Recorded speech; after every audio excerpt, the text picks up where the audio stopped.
Hello and welcome to the Michael Clark Show podcast, where every Wednesday I'll bring you an interview with a different special guest. Many will be from the world of sport. All of them have a story worth sharing. In a time when doom and gloom is all too easy to find, this is a place where we'll be promoting the positive. So I hope you'll keep me company each week as I explore where our guests get their motivation and inspiration from to succeed. It's episode 7 of the podcast, and this week's show contains so many good stories. We actually recorded it over 2 days, but we've put it all together for you, and I hope you'll enjoy it. I know I certainly did recording it. The stories really need to be heard to be believed from a man who has been behind the scenes working with some big names and some big football clubs. I'm so happy to have him on the podcast this week. He is the Chief Operating Officer of Burnley Football Club, a lofty role, a Premier League guest on the show this week. Matt Williams, thank you for coming on. Oh, thanks for inviting me, Michael. Thank you. We're going to talk about it throughout the course of this. You've had lots of interesting roles throughout football, working with different clubs, a man of many titles, and I hope a good few stories to share. Yeah, but I'm not going to tell you all, Michael. Those will be in the book when I finally retire. If we look at, I guess things as they are now, Burnley being involved with a Premier League club, I would imagine that means you're a very busy man. Yeah. There's no day ever the same. I split myself between the stadium, which is the main admin offices, and the training ground. During the pandemic, I've been predominantly based at the training ground, which has been interesting because I've got really closer to the players and the staff of the under-23s and the first team than perhaps I would normally do. So that's been really interesting, and trying to make sure that they comply with our COVID protocols, and I'll be glad when we finally get out of this mess, because my workload will, I'm going to say, ease. It probably won't. There'll be more challenges, but it's been a challenging period. And then the whole football operation of delivering Premier League football from last June with the Project Restart has been fascinating, challenging. I've had to go. I've been one of the fortunate ones that has been able to go to watch all the games, home and away. Perhaps in the past I wouldn't have gone to as many away games. I certainly wouldn't have gone to a Crystal Palace or a Norwich by choice, because of having family and everything. So it's put a strain at home being away, and we tend to have the less attractive kick-off time, shall we say. We don't kick off at 4 o'clock on a Sunday. We'll be kicking off at 6 o'clock on a Monday, or it's very rare that we play on a Saturday afternoon. So that's been challenging. It's been really interesting, but it's no day's the same. I've been today at the training ground post our game last night against Leicester, so it's prepping for that and feeding back the debrief we had after the game with the Premier League and their compliance to make sure that we carry that forward into the Arsenal game on Saturday. At the same time, then having an eye on the future fixtures and how that plots, and transfer windows, and the issues with our international players, whether they be quarantined, who they're playing, how we get them back into the country, will they go away on an international duty later this month. So it's non-stop. We were taken over with new American owners at the beginning of the year, 1st of January, which has been interesting. It's an exciting time for the club. They were struck down with a bout of COVID for the first month that they were here. So they were middle of a transfer window, new club, and were in quarantine and couldn't leave the house. And they're up in the sticks outside of Clitheroe, where there's not much mobile phone signal. The internet's not great, so it's been a tough time for them. So they're back and trying to implement their ideas and vision and strategy moving forward, which is probably what the club's needed. If I'm being honest, the football side of the business has moved forward considerably quicker than the off-field. Certainly in the 5 years I've been here. And in football, if you stand still, you're going backwards. So we're with the new American owners, we're looking at all sorts, not just on the field, but we're looking at the commercial, the off the field, the recruitment, staff engagement, supporter engagement. So because we know that when supporters come back, we have to make it even better than they remember. Whilst we can't control what happens on the 90 minutes on the Saturday, we can control it being a slick, smooth operation from purchasing ticket, good customer service right through to the end. So, and then maximising the secondary spend of a supporter, and and in everything that we do. So, yeah, it's an exciting and difficult time because of the pandemic, but I think football in itself has probably needed to reinvent itself slightly, and go back to basics and get the basics right, and get the customer service right, and get the old match day experience right, off the field and on the field. I think I had an argument with someone a few weeks ago that they said it's easier to recruit for Burnley in the Premier League than it is for a club in League Two, and I said that's absolutely not the case. It's the complete opposite. It's the toughest league in the world to recruit.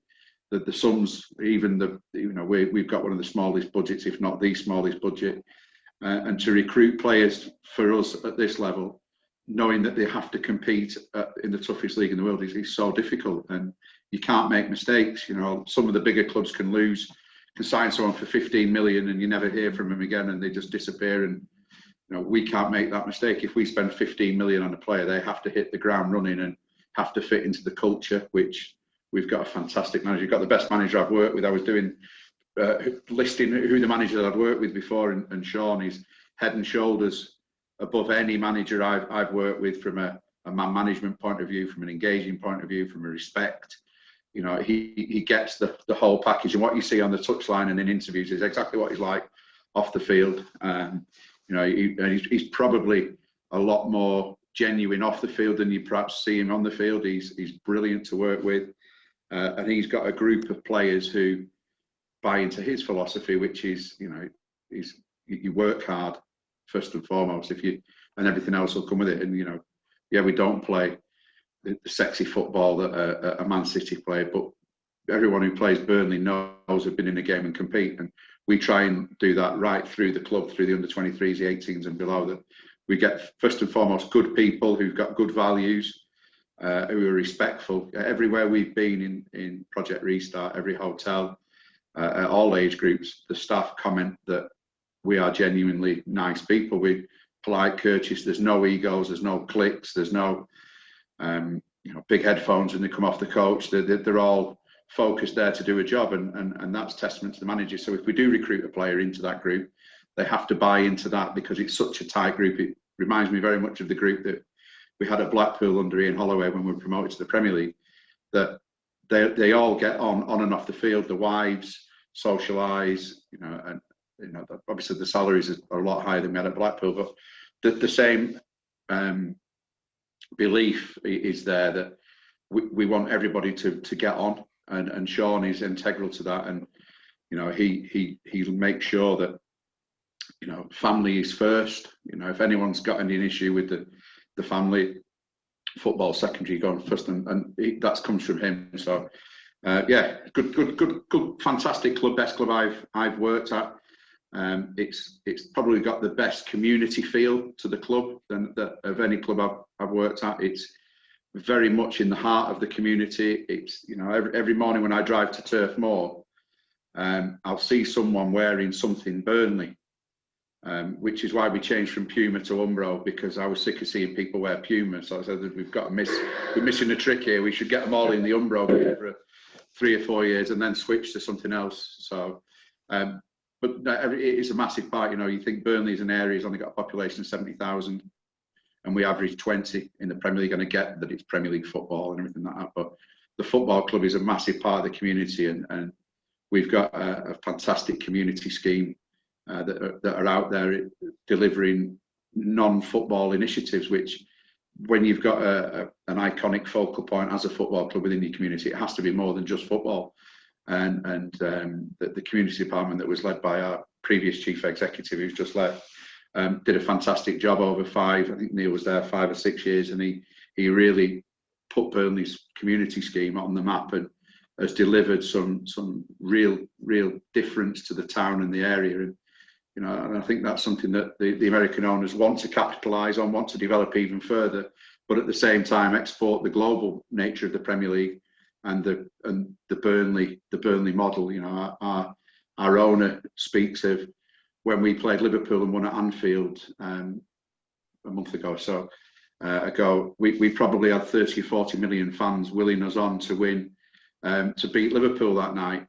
So it's how we can engage with those. And we know we're never going to take Manchester United's fan base, but for a couple of games a season, they'll become Burnley supporters when you're playing their arch rivals. So it's how we can capitalise on that, give them content and monetise that content to advertisers, to capitalise on the Premier League brand, which is something we've not historically looked to explore. We've focused solely on the East Lancashire area and delivering that. So it's great time to have some new owners who have got the global vision at the same time as wanting to develop the local family field club, which is exactly what we are. You've done a really good job there of explaining just how varied your role is, and obviously COVID adds another component to it as well. Football fans look at the beautiful game, the business element of it, I would imagine, not always so beautiful, can be quite ruthless, cutthroat. You talk about the pressures of getting your spending right, and you've had a couple of success stories. Like when you look at recent transfers, you're talking about 9 or 10 million for a player like Jay Rodriguez, who you know is getting regular game time. How hard is it for you? Because I imagine the eyes are on you when you spends like that those moves work. I mean, it's important first and foremost that the player can affect the group.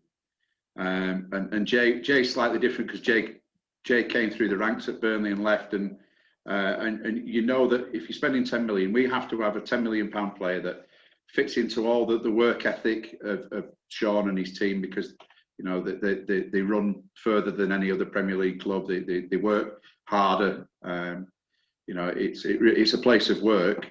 So you've got to get that culture of an individual right. But you can't make mistakes. And you know, one thing that Sean leads on across the club is we try and eliminate any. And I've said this to Matthew Tipton, that you have to try and eliminate any excuse a player can have. Because I remember Tippy as a player, and he would moan about every little thing, and we try and eliminate that. So we travel right, we stay in the best hotels we possibly can. We can eat food that's you wouldn't eat at home. I mean, I joke with our nutrition and sports science department that these lads wouldn't eat some of the food that we put on at the training ground and on away trips. They would never ever eat that at home. But you need to eliminate the excuse. So this is what we try and do across. You know, it's almost like a job interview when you sign a player. You pretty much know if you're going to pay £10 million for someone that they're going to have ability, but it's the other side that you need to make sure that they can fit into the culture, they can fit into the work ethic, that they don't come with unmanageable baggage. Because I think we all know footballers in the past that, you know, and I look at Joey Barton, who we took here. Sean took a punt on Joey that there was a lot of people were like, not sure I'll take Joey, and Joey was brilliant. In both spells, Joe was with us.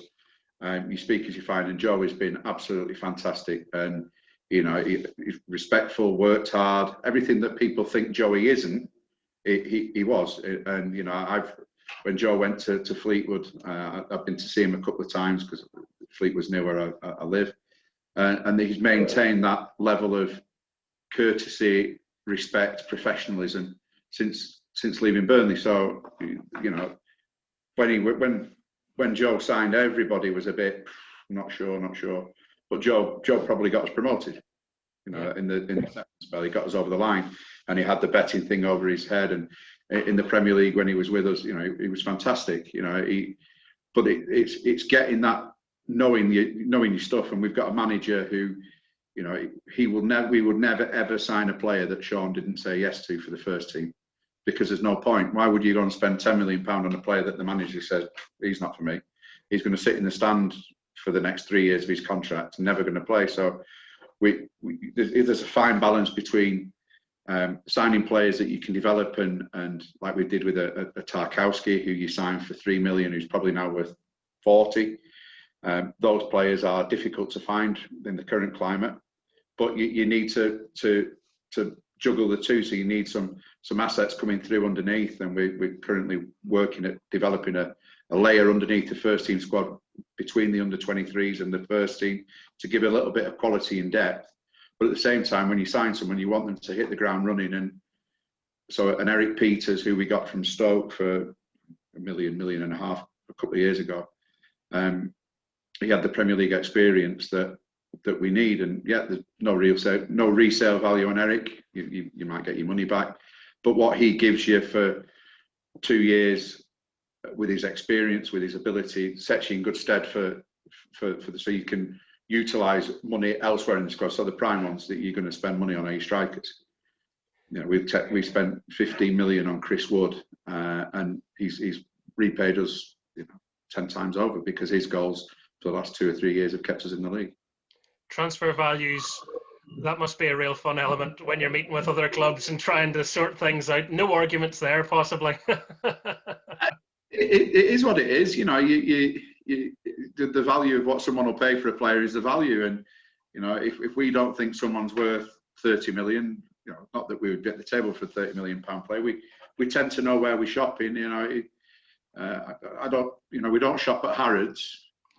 But you know, we're not on the reduced to clear counter either. So it's, you know, we've got to get it right, and we spend a lot of time. And we've got a technical director who's really experienced in Mike Rigg, who's been at a number of clubs, who's developed a recruitment strategy and gone a lot more analytical than perhaps the old days where you just have someone go, yeah, known him since he was 9, great player.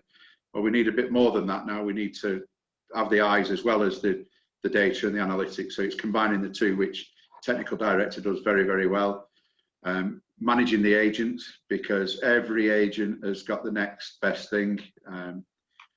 So you've got to manage them, and you've got to give them the time, because you don't want to miss one.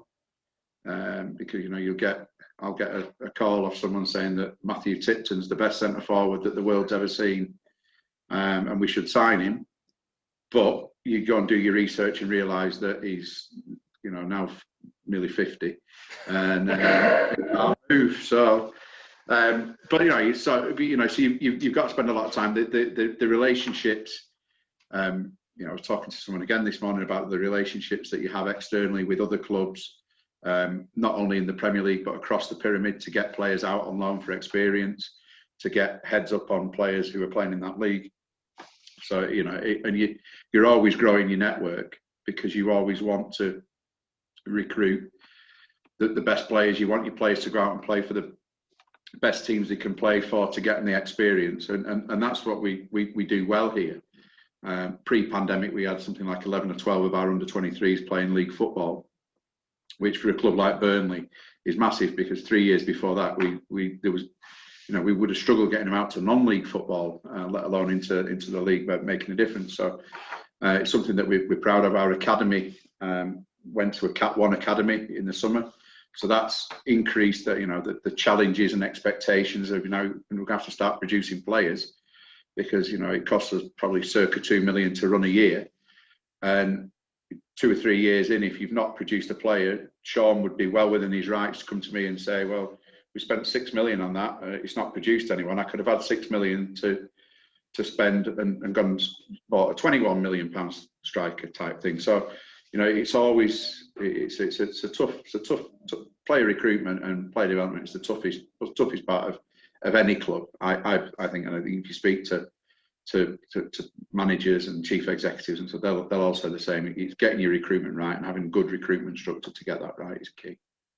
I'll ask you more about the transfer recruitment bit in a minute, but you've mentioned Matthew Tipton a couple of times. So for anyone that doesn't know the link, how do you know our Matthew? Yeah, I've known Tippy for must be 20 years, if not longer. It feels longer. He obviously started at Oldham. I'm from Oldham.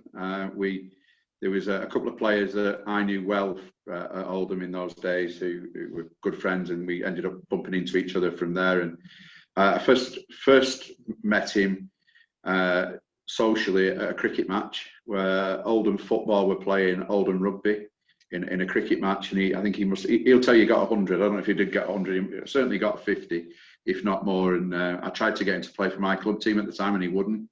And we stayed in touch. And then I got involved in football over at Blackpool.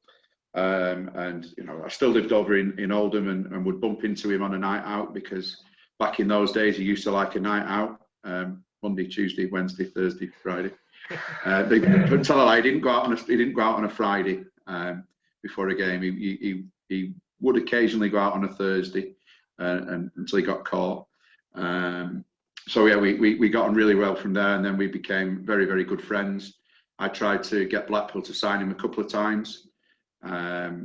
Once when he was leaving Macclesfield, when Colin Hendry was manager at Blackpool, and then once when Ian Holloway was manager, Tippy and I had done some charity, going around 18 county cricket grounds in the summer. There was 5 of us that did that, and we were in Bristol, and Ollie came and had a beer and something to eat with us, and Tippy got talking about his career and training and coaching, and Ollie offered him the opportunity to come and coach our reserves and play and keep fit. And I think he was going to play in a League Cup game at Crewe on non-contract and come into Blackpool to keep fit and to do some coaching, and he got the opportunity to move to Ireland, which obviously he's done very, very well. He did well at Dundalk, and then he came north to Portdown, Linfield, wherever else he's been, Ballymena, Warren Point as manager. I know his career better than him, I think. And we speak regularly. I have the hour drive in the morning and hour drive home, and often I'll ring him or he'll ring me, and we're on the phone for an hour, if not longer. I spoke to him the other month when I was going down to Villa, and I rang him in Blackpool in my car, and I was still speaking to him as I pulled up at Villa Park 2 hours later. So, he's been great for me in terms of he's a good pair of eyes, a trusted pair of eyes on players in the north and south of Ireland. Like I say, I'm not surprised he's done what he's done as a manager. As a player, he was a handful. He was very opinionated. I think he still is. I did chuckle at his quotes about the corner flag in the recent Westbourne game, which I think might have got him in a spot of bother. But no, he's a great lad, great friend of mine, great family. Got a lot of time for him as a family. Tried to get his dad to do some of the scouting in North Wales for us that he did for Oldham, because he spotted quite a few players, and we should have signed some of the players that his dad had recommended, but we didn't. So, good guy. Good to see him doing well. I'm pretty sure that he will have a career over here as a football league manager if he got the opportunity. He tells me that you have bowled out a very famous cricketer in your time. But there's been that many, to be fair, Michael. Yeah. Brad Hodge. It was. I've never been the best cricketer ever, and we had a situation where the club side that I was involved at had to play a Lancashire Cup game, which was quite it was like the European equivalent of league cricket, or it was quite a big thing, and it was the first time the club had ever played in the Lancashire Cup, and the league wouldn't switch the first and second team fixtures, so we had a team of has-beens, never-will-be's, and kids that went across to Farnworth, and Brad Hodge was pro for Farnworth, and they had a West Indian overseas amateur called Phillips and Johnson, and we've rocked up there, and this was billed to be the big bank holiday weekend game, because we were the first team was top of the table at the time, and we've turned up with a real ragtag side, and we've said to the skipper, we've got half a dozen kids, a couple of really old men, and a couple who love the game but can't play, which I was one of. And we said, listen, if we win the toss, don't bat, because we'll be chasing 300. And their skipper said, no, if we win the toss, we're going to have to bat. It's bank holiday weekend. It's a really nice day. We've got loads of people be coming down, and we need the money over the bar. So we lost the toss. They batted first, and there was something like 40 odd for 4, and I dropped Ben Johnson before he'd scored, and then they went on to be around about 300 for 4, and then the skipper turned to me and said, well, you might as well have a bowl, and I bowled left arm flighted filth, which it's utter shite that I bowl, if I'm being honest. It was the slowest full toss I've ever bowled in my life, and Hodge's eyes have lit up, and he's going to set to hit it back to Australia, and he's top edged it to mid wicket, and the lad with butterfingers is underneath it, and I'm on my knees begging him not to drop it. He's caught it, and he was out for 114. But I've given him the send off as well to send him where the dressing rooms were. And we so I've mentioned that once or twice. But we were soundly beaten. We were all out for 89, and I was run out attempting a quick second, which it was good times. I've had some great times playing cricket with Tippy, in various alcoholic states over the course. He's taken the worst ever hat trick at cricket I've ever seen.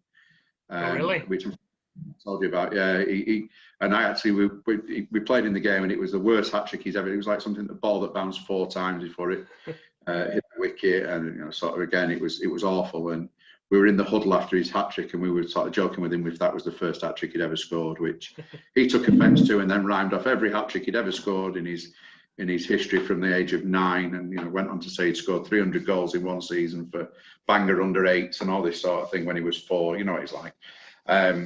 So some good times, some good memories playing cricket with Tippy. He has a fantastic memory. There's no way you're winning an argument there, or if you do, maybe you're a very good man. No, you can't win an argument with him. We've had some funny moments. We lived in Blackpool, and we went to watch an Old Firm game at Ibrox on the Blackpool Rangers fans bus that left Blackpool at 5 in. So we've taken like a few beers with us to drink on the coach, and we've got on the bus, and the first 4 seats, they said you can't sit there. So okay, and he had a game for Macclesfield on the Tuesday, and so why can we not sit there? He said, oh, you'll see. So we like 5 in this is, and you're sort of like having a can of Foster's or whatever it was, and the first 4 seats of the coach then ended up filled with cans of cider and lager and everything, and they said, so what do you do then? I said, well, that's for your journey home, because that won't last. The beer that you brought will only last you till you get to Glasgow. He said, so you'll need a drink on the way home. And I'm thinking, I've a dozen cans here. That's going to be. And we both drank our allocation going up, and we'd got into Ibrox, and I'd got some scout seats off Andrew Dixon at Ibrox, who's a good friend of mine. And I sort of sat half cut looking at the guy next to me, who's scouting. Who are you scouting for? He went, oh, I'm scouting for West Brom. So, West Brom, you'll know that bloody Dan Ashworth, won't you? Who went on to become technical director of the FA. He's gone, yeah, I am Dan Ashworth. And I was like, what? He went, I am Dan Ashworth, who are you? And I went, oh, I'm Matt from Blackpool. And he went, right, ring me when you're sober. And Dan mentions that every time. Tippy was in hysterics. He went, who is it? I said, oh, it's Dan Ashworth, the technical director of West Brom. And then Tippy's wanted to jump up out of his seat and show him that he could still do it. We've got on the bus coming back and had a load more beer coming back. And then at 7:45, Tippy stood up in this bar we were in and said, that's me, not allowed to have another drink. Barman, I'll have a glass of water. So what are you on about? He said, 48 hours before Macclesfield play on Tuesday night, and I can't drink, otherwise I'm breaking club rules. I mean, the fact he'd been drinking from 5 in just seemed to be. But it was one of many tales with Tippy, one of many tales. Don't get in the way of his logic now. Yeah, he does have some weird ideas, but it's good to see him doing well. He's got a great outlook on football, in my opinion. I think he needs to have a little bit more confidence in what he's doing. And I know that's odd for Tippy because he comes across as someone who's uber confident. I think he could have a potential to go a long way in management if he believes in, carries on to believe in what he's doing. And I think his assistant Dave, someone else I know very, very well, Dave Miskelly, he's probably one of the best goalkeepers I've seen, certainly seen live. And he's one of those that, had he got a chance, I think he would have become, probably one of the most capped players in Northern Irish history. But he didn't get his chance. He got injured at the wrong time. Made a couple of career decisions that he probably regrets making. And so it's good to see him, because I think he could potentially be a top goalkeeping coach as well as assistant manager.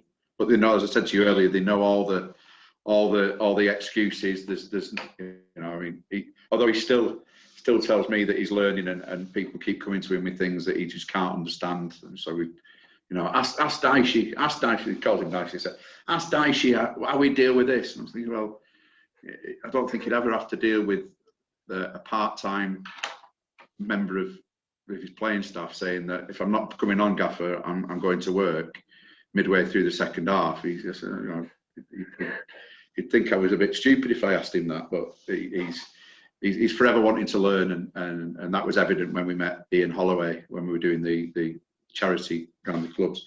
He was pumping Ian Holloway for information and advice, and I know he stayed in touch with him, and I know that Ollie had messaged him when he got the Warren Point job to say, if you need anything, I'm on your phone call away, which just shows the sort of character that Tippy is and how well respected he is over here. There's a lot of people that speak highly of him. We've got Dale Stevens, who was a YT at Bury with Tippy, and he's regularly, how's he doing? How did they get on this weekend? Send him my best.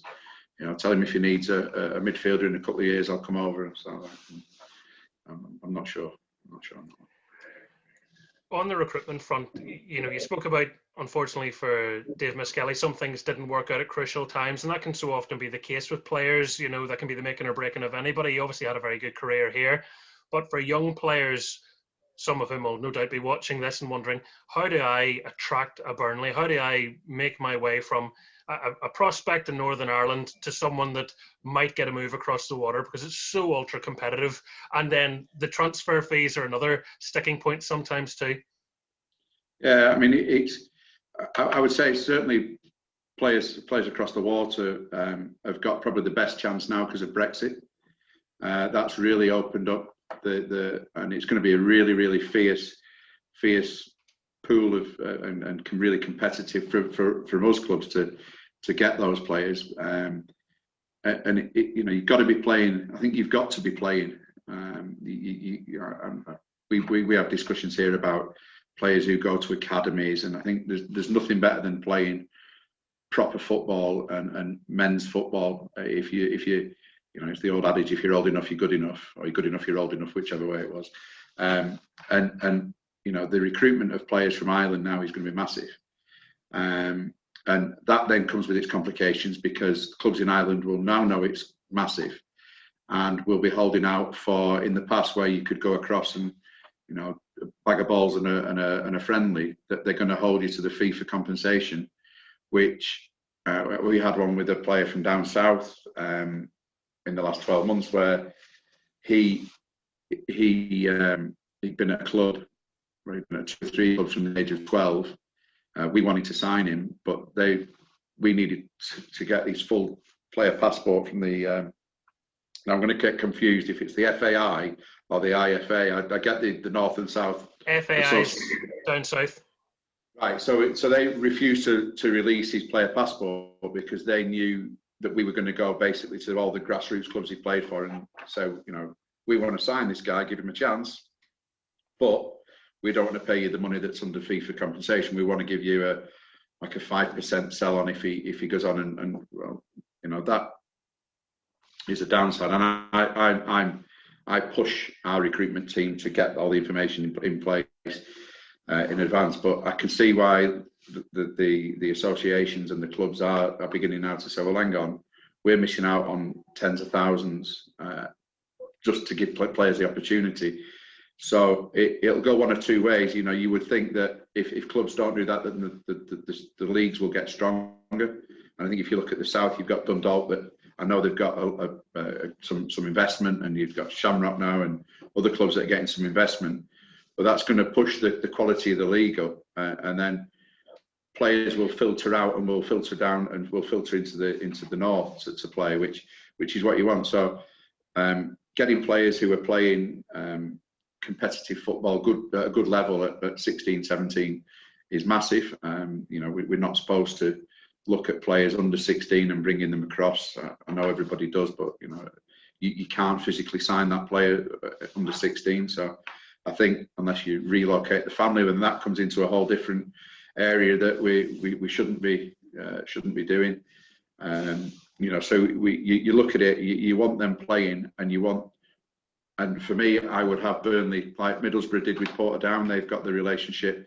I think we're missing we're certainly discussing in house that we don't miss the trick of not having a partnership club, and that can be coach education as well as being your eyes in the country to get the best players. Otherwise, you end up with agents getting involved, and an agent will come to you and say, "Well, Burnley, Preston, Blackburn, Man U are in for him." Well, Ballymena or Dungannon or whoever are going to.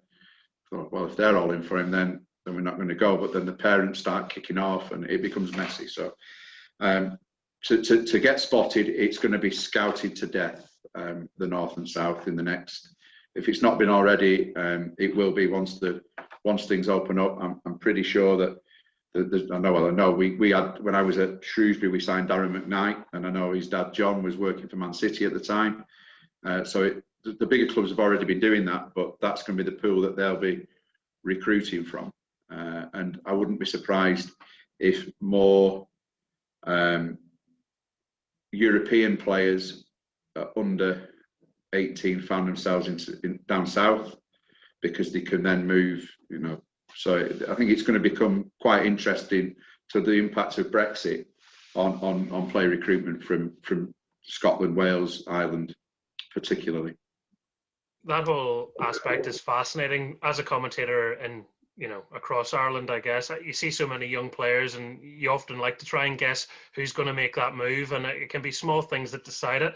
In the most recent episode of this podcast, I had Kevin Doyle on, who we know the career he went on to have, and he looks back at a release clause, buyout clause that he put in when he was at Cork City of 100 grand. That was ultimately what allowed him to get the move to Reading, because by the time Reading were interested, Cork probably wanted more than 100 grand. Well, that's it, and agents are fully aware of that now, and there's a lot of Irish agents who know the market and know the way Brexit's going, and will do exactly that. We've historically done well with Irish players. You look at our current squad with Robbie Brady, Kevin Long. We've had John Walters, Jeff Hendrick. So Kevin Long was one we got direct from the south, and those sort of players aren't going to be there, because if there's anyone that shows any sort of potential, the clubs will be snapped up. And this is why which is good for me having Tippy as a mate who's giving me a heads up. We took the lad McCulloch from Portadown, so you think, well, Fleet would have taken a few players that Tippy had historically recommended to them. So the players are there and they're getting the chance, but it's going to be such a competitive market, which is great for the kids. And the clubs, because they will benefit more and they'll be able to hold out for better deals, particularly if agents start doing what the agents should do, and that is working for the best for the player and the club that they're dealing with to sell it, because the recruitment is going to be such a narrow pool now, because we can't go and get a 16-year-old Frenchman or a 17-year-old Italian. It just won't. It's not there. The relationship with agents must be a difficult thing to manage, because you need them, but you'd love to not need them. Absolutely, they're an occupational hazard. They're like anything. There are good agents, there are bad agents, there are indifferent agents. We have good relationships by and large. It's utilising the relationships that we have across our coaching staff, across our academy, across senior management, because agents will tap away at everybody until they get the answer that the agent wants. Now we need to manage that, but we by and large, communication inside of a club of what's going on with agents is massive. But yeah, they're an occupational hazard. There are some really good ones, and there's too many of them, in my opinion. I think that FIFA wanting to regulate them is a step in the right direction. We've already we in England, and I think certainly in Scotland they are regulated to a degree, but there's too many of them. They're at the games that they shouldn't be at. They manage to get here, there, and everywhere, and you see them offering parents things and doing things that they shouldn't do. But where do you draw the line? The FA don't have the resources to dive deep into every single player registration that involves an agent. They'd be doing nothing else. So difficult, but so there are some good ones. The bigger ones tend to be the better ones because they've got the more resources. You soon become forgotten though. The bigger ones, it's great if you're a player and you get sold the dream by a big agent, but if then you don't make the progression that they want you to make, you're soon forgotten about, and your career can be discarded. So it's a fine balance. So certainly, a lot of the bigger agents now are expanding their staff to make sure they don't miss the late developers. So if you'll have someone who'll have like a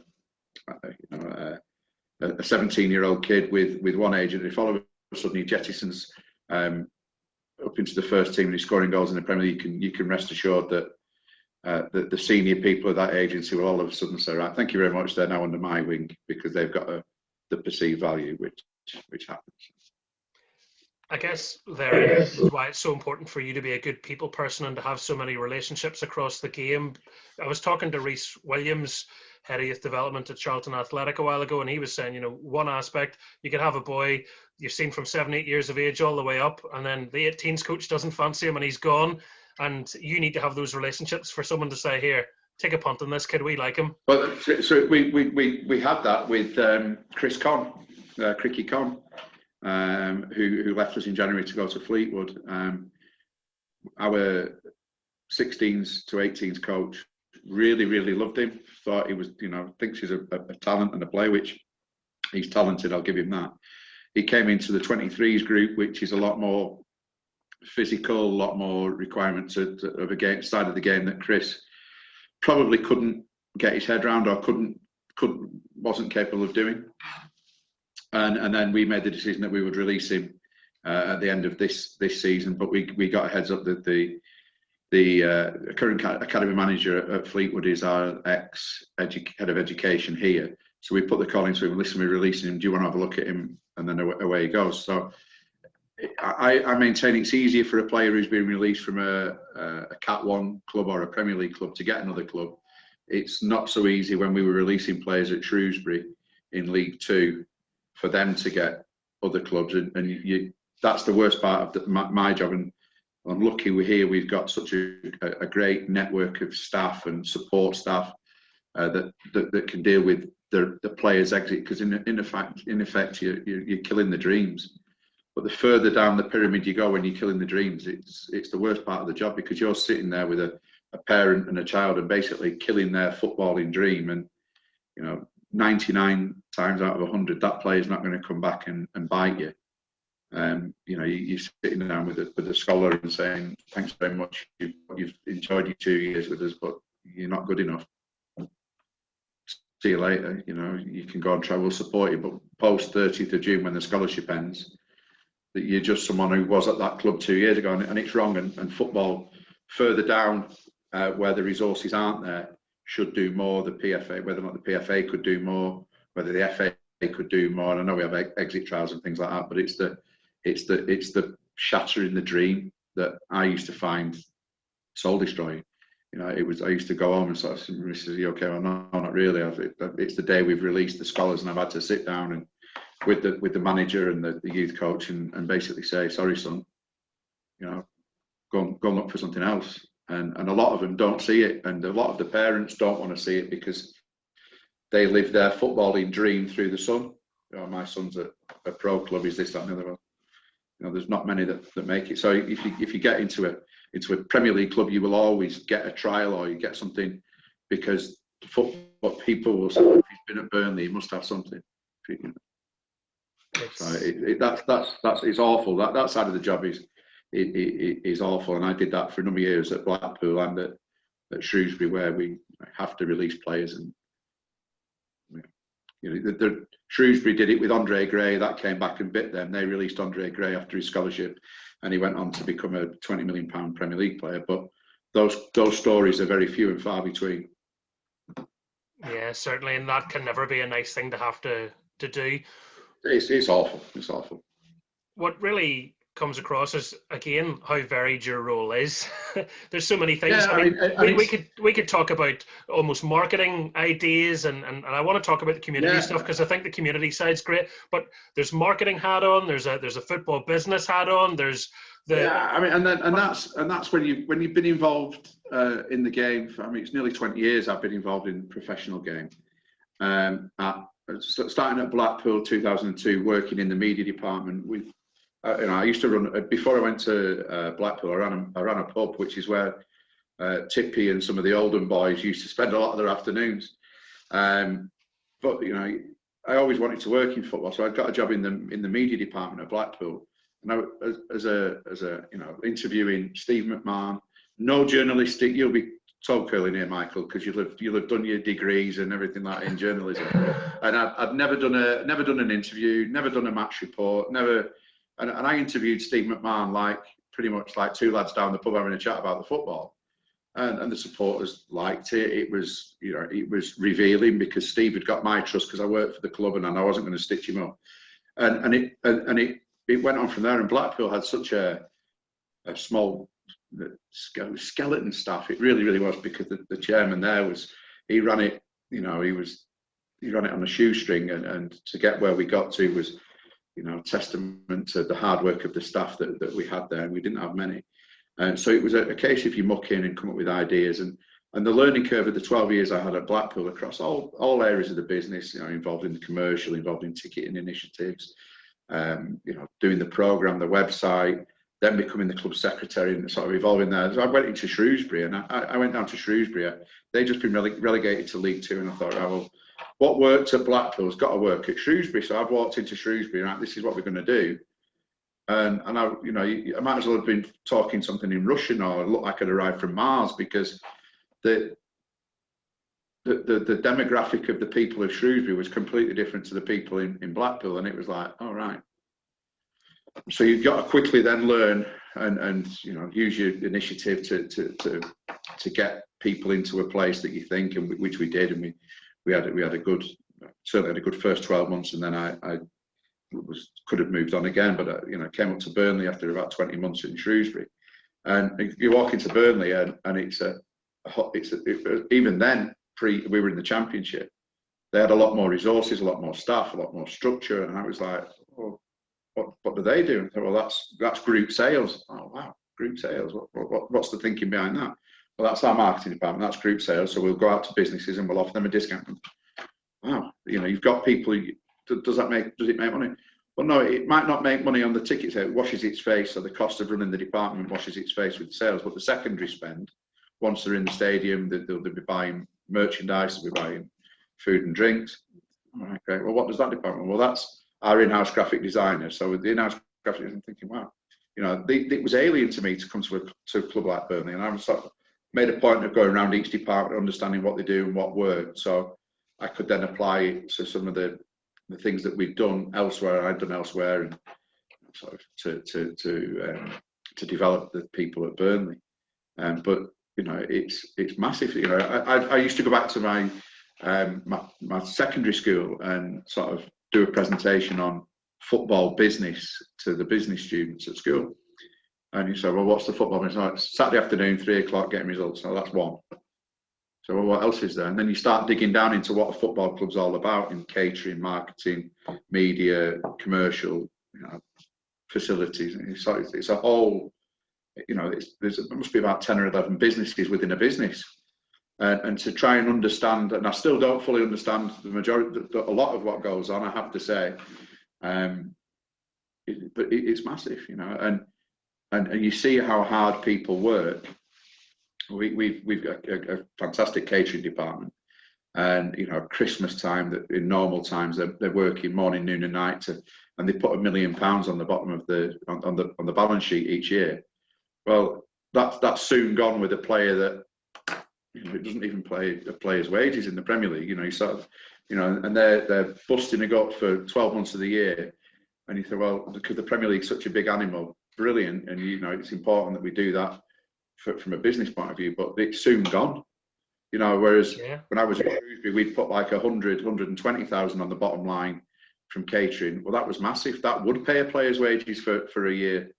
So, it's sort of understanding so that the catering manager knows that I understand what he's going through and what he does, and some of the commercials and things. So it's a massive industry. It really is. The Premier League TV and everything like that, is why we are where we are. But there's so many other facets that you need to know and be aware of, and the Dave Baldwin, who was our chief executive, went to the EFL for a short time.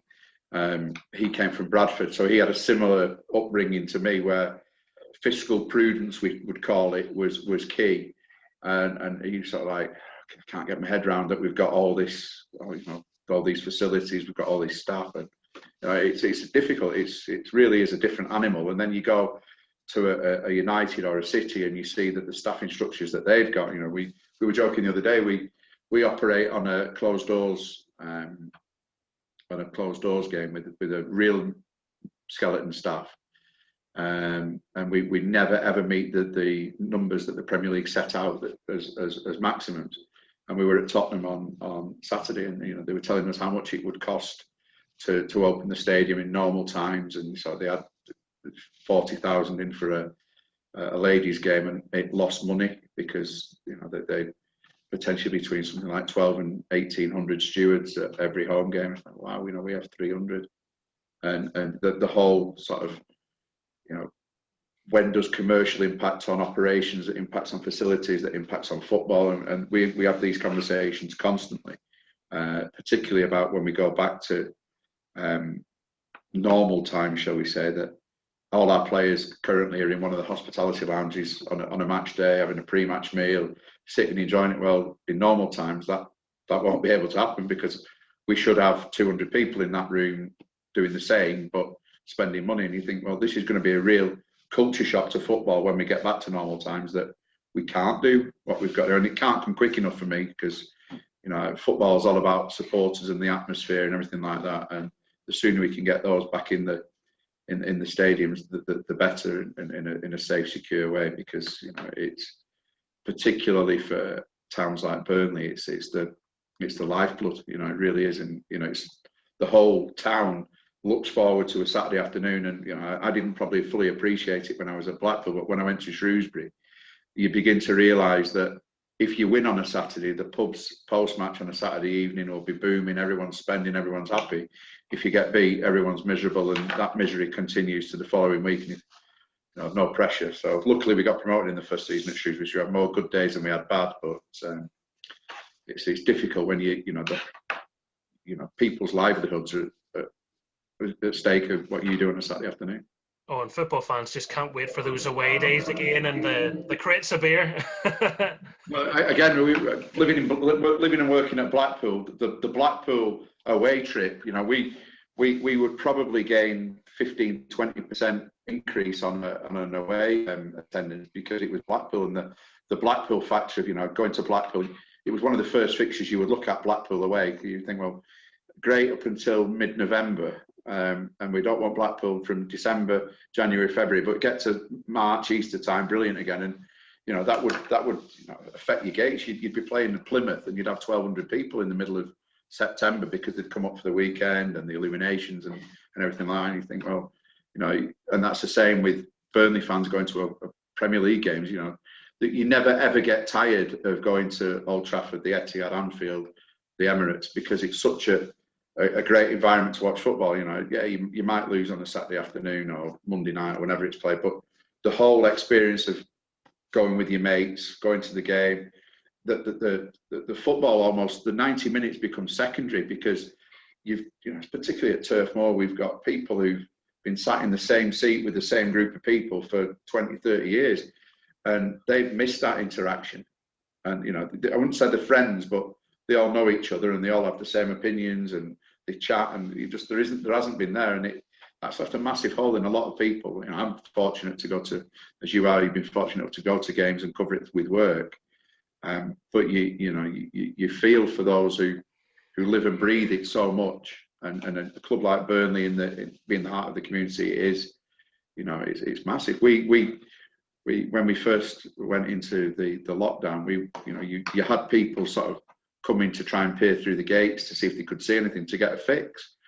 And I thought, well, come on, lads, you've got to go. It's, and now it's important that now people have found other things to do on a Saturday afternoon, that we don't lose those people, and everyone will want to come back on day one, so you have to give them the best possible experience on day one to make sure they come back on day 2, 3, 4 and 5, because I can't imagine, and I know my personal situation's changed now, I've got kids, but there's no way I could ever go and play cricket on a Saturday and Sunday afternoon anymore, because I've just found other things to do with my time. And people do, even though everything's sort of in lockdown and closed, people will find other things. Money's going to be tight post-lockdown, we all know that. And you've got to give them a product, either on the field, which we all hope we do, but off the field, you have to give them the best possible experience to make sure they come back. It sounds like at Blackpool, that was a bit of a baptism of fire. In many ways, you had so many... I didn't know any different, Michael. This was the thing, and I was not going to say, it didn't take me 12 years to realise what the owner at Blackpool was like, but I'd never worked in football. I thought, I've been an long-suffering Oldham fan, that I thought that the players would be as disappointed on a Saturday afternoon if we lost as I was. And it took me a while to sort of get my head around that, well, no, it's just a job. If they win, yeah, they win, they're happy. If they lose, well, so what? It's just a job. And it took me a while to get my head around that.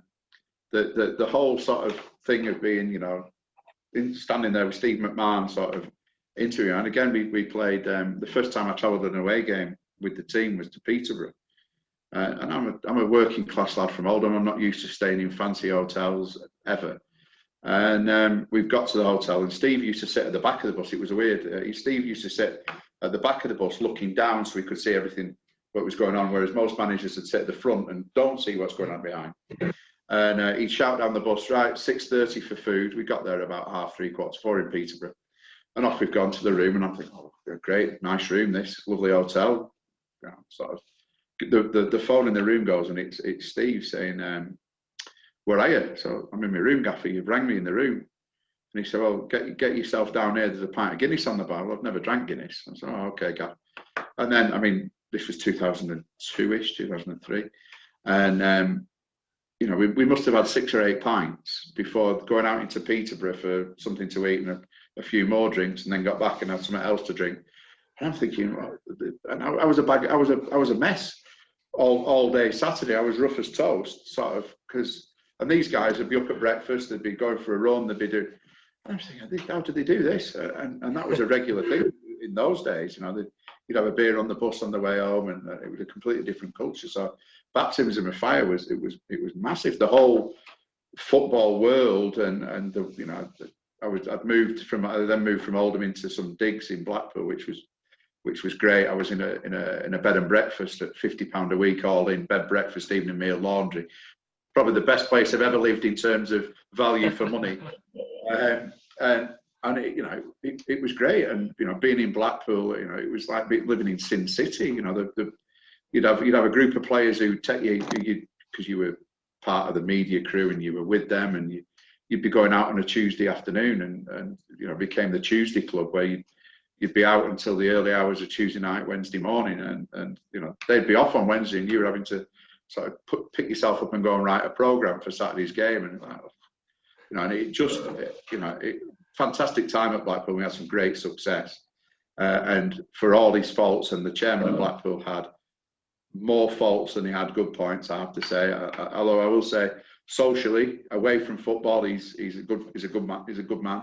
But the way he ran the football club was questionable. I don't want to get myself in trouble. Was this Carl Loyston? It was Carl, yeah. But he gave me my opportunity. I used to in my sort of naive, loyal way, thought that he must thought I was really, really good at what I was doing to keep promoting me into the roles. But in actual fact, he was saving himself money, because I'd be negotiating the transfer, negotiating the player's terms, drafting the contract, getting the player to sign the contract, interviewing the player, typing the interview up and putting it on the website. And no wonder I was sort of never at home. So I had this sort of like naive loyalty to him, and it was only towards the end, so 2009, when Simon Grayson was manager and he went to Leeds, I was going to Shrewsbury then and didn't go, and because he didn't think I'd go, and he said, "Oh, we'll give you a pay rise." So I told him what I wanted, and he said, "Oh, I can't give you that. I'll give you an extra six grand." Which, well, it's better than nothing. So I stayed, and then when I resigned, just as Blackpool was on the cusp of going the shape of a pear, which we just stayed up when Barry Ferguson was caretaker manager. Shrewsbury came back and said, well, and my wife had got a promotion with her job. She'd been promoted to a job in Chester, so it worked. Chester Shrewsbury only 45 minutes away, and I resigned, and and he was like, "No, you've got to take it. You've got to." I said, "Well, I've been with you. I've been really, really loyal. I've dealt with a lot of flack. I've dealt with the fact that you've paid your dad owing £11 million, but didn't tell anyone you were paying it until the accounts came out, and you just happened to be in Argentina when the accounts came out on a honeymoon."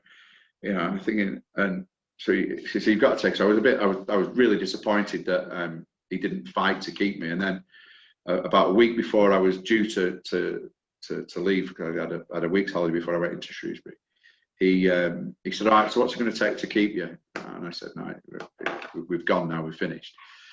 Did 12 months at Shrewsbury, and he was there if I ever needed him as a sounding board. I'd usually ring him and ask his advice, and then do the complete opposite, because he was really, really tight. He offered me the chance to go back, and my wife was probably played devil's advocate, because I would have probably gone back, and she was sort of saying, "Well, have you thought about this? Have you thought about that?" And then I went the other way and was like, "There's no way I'm going back. There's no way I'm going back." So she went the other way and said, "Well, if you go back, and then it was all part of if Ian Holloway went back, and then Ian said he wasn't going back if I wasn't going back, and I said I wasn't going back if Ian wasn't going back, and then we were still arguing about financials, and he appointed Neil MacDonald, and that was that. So. But no, I had some really, really good times at Blackpool, met some really, really good people, some long-standing friends, worked with some really good people, the managers I worked with. Steve McMahon was my first manager, who was it was brilliant. I have to say, some of the football we played when Steve was manager, we'd win 4-0 one week and lose 4-0 the next. We were either world beaters or panel beaters. He was brilliant. He really, really was a good guy, but he got oystered at the end. He wanted to push it on and Carl wouldn't, and then there were certain things that were going on with player contracts that and Steve was going to leave and didn't leave, and all this kind of thing, which was one of the first, when I became press officer, program editor, and one of the first things I had to deal with was Steve McMahon's resigning to go to another club, which was Oldham, ironically, and he resigned, not to say he was going to Oldham, but he was resigning. So first press conference I've called, so I've got Sky, ITV, BBC, Radio 5, local radio, loads of national newspapers there, big news, lads. Steve McMahon's leaving, got them all there. So we've got, 3/4 of an hour through the press conference of him resigning. There's a knock at the door, and Steve came in and asked the chairman for a word, delayed for 20 minutes. Chairman came back and said, "Oh, Steve's not resigned." And what he'd done is he'd gone into the chairman's office while Steve was resigning. Steve had gone into the chairman's office while Carl was doing the press conference and took his letter of resignation back, shredded it, and said, "No, I'm not resigning. No, it was a misunderstanding." And I'm sort of like, "So, what do I do with this?" sort of thing. So yeah, it was quickly checking the calendar, going April Fools, bye everyone. It wasn't.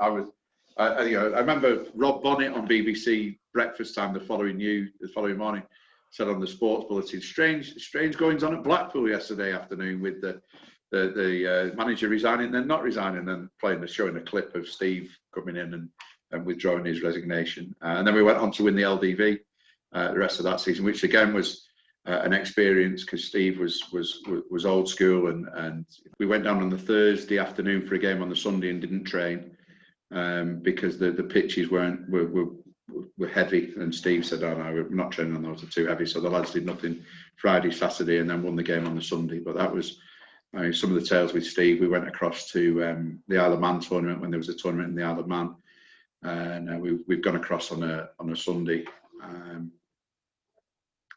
Had a week. It was supposed to be a week's training camp with a few games, and the pitches weren't fit to train on, and we basically didn't train for a week pre-season. We played a couple of games and had. I think we're the only club to go away pre-season and everyone put weight on, because we weren't training. We were just lounging around. It was a lovely hotel, lounging around the hotel and doing a bit of gym work and stuff. But you'd be full English for breakfast, carvery for lunch, carvery for dinner, and then as a group of staff we'd go out in the evening. And it was bizarre. We never went back, put it that way, after that one. So after Steve, I worked with Colin Hendry. Colin came in for a couple of years, who socially, again, fantastic. What happened to him with his wife was, you wouldn't wish that on anybody. Really massive family man, great family. When Denise was with us, they were fantastic people and made you feel part of their family. Colin left, Simon Grayson came in, and Simon's one of the nicest men I've worked with, great fella. So much so that he came and played cricket at our club one day, because his brother was a fair cricketer, Paul, who used to coach Essex, as you know. And he came across, played in a second team game, and got a quick fire 30 and a couple of wickets, and just generally entered into the spirit of things. He left to go to Leeds.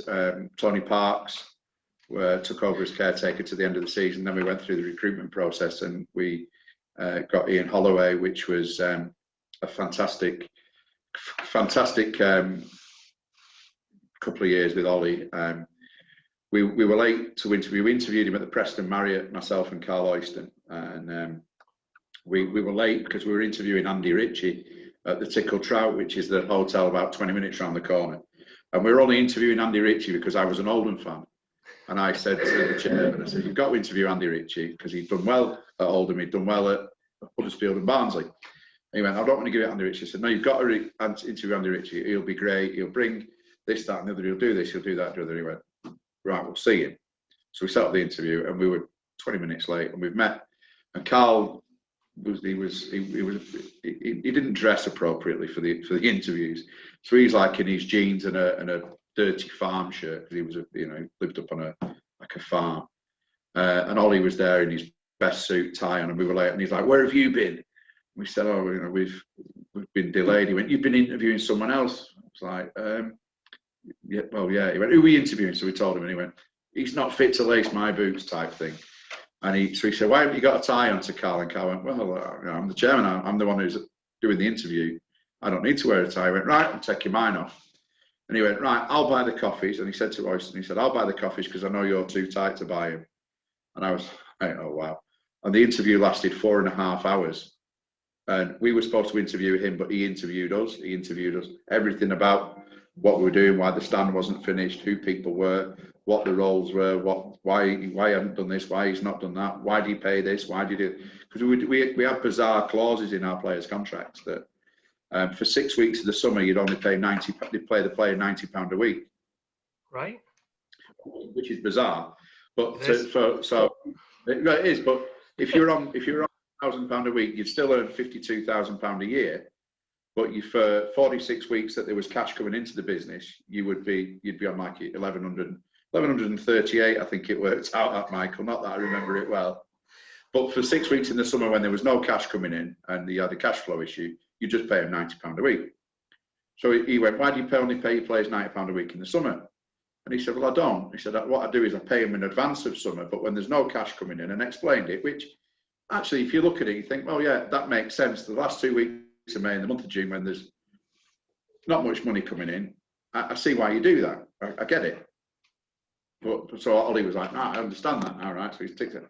"Why do you pay your appearance money pro rata?" He said, "Well, I don't think that a player who plays the full 90 minutes should get the same amount of.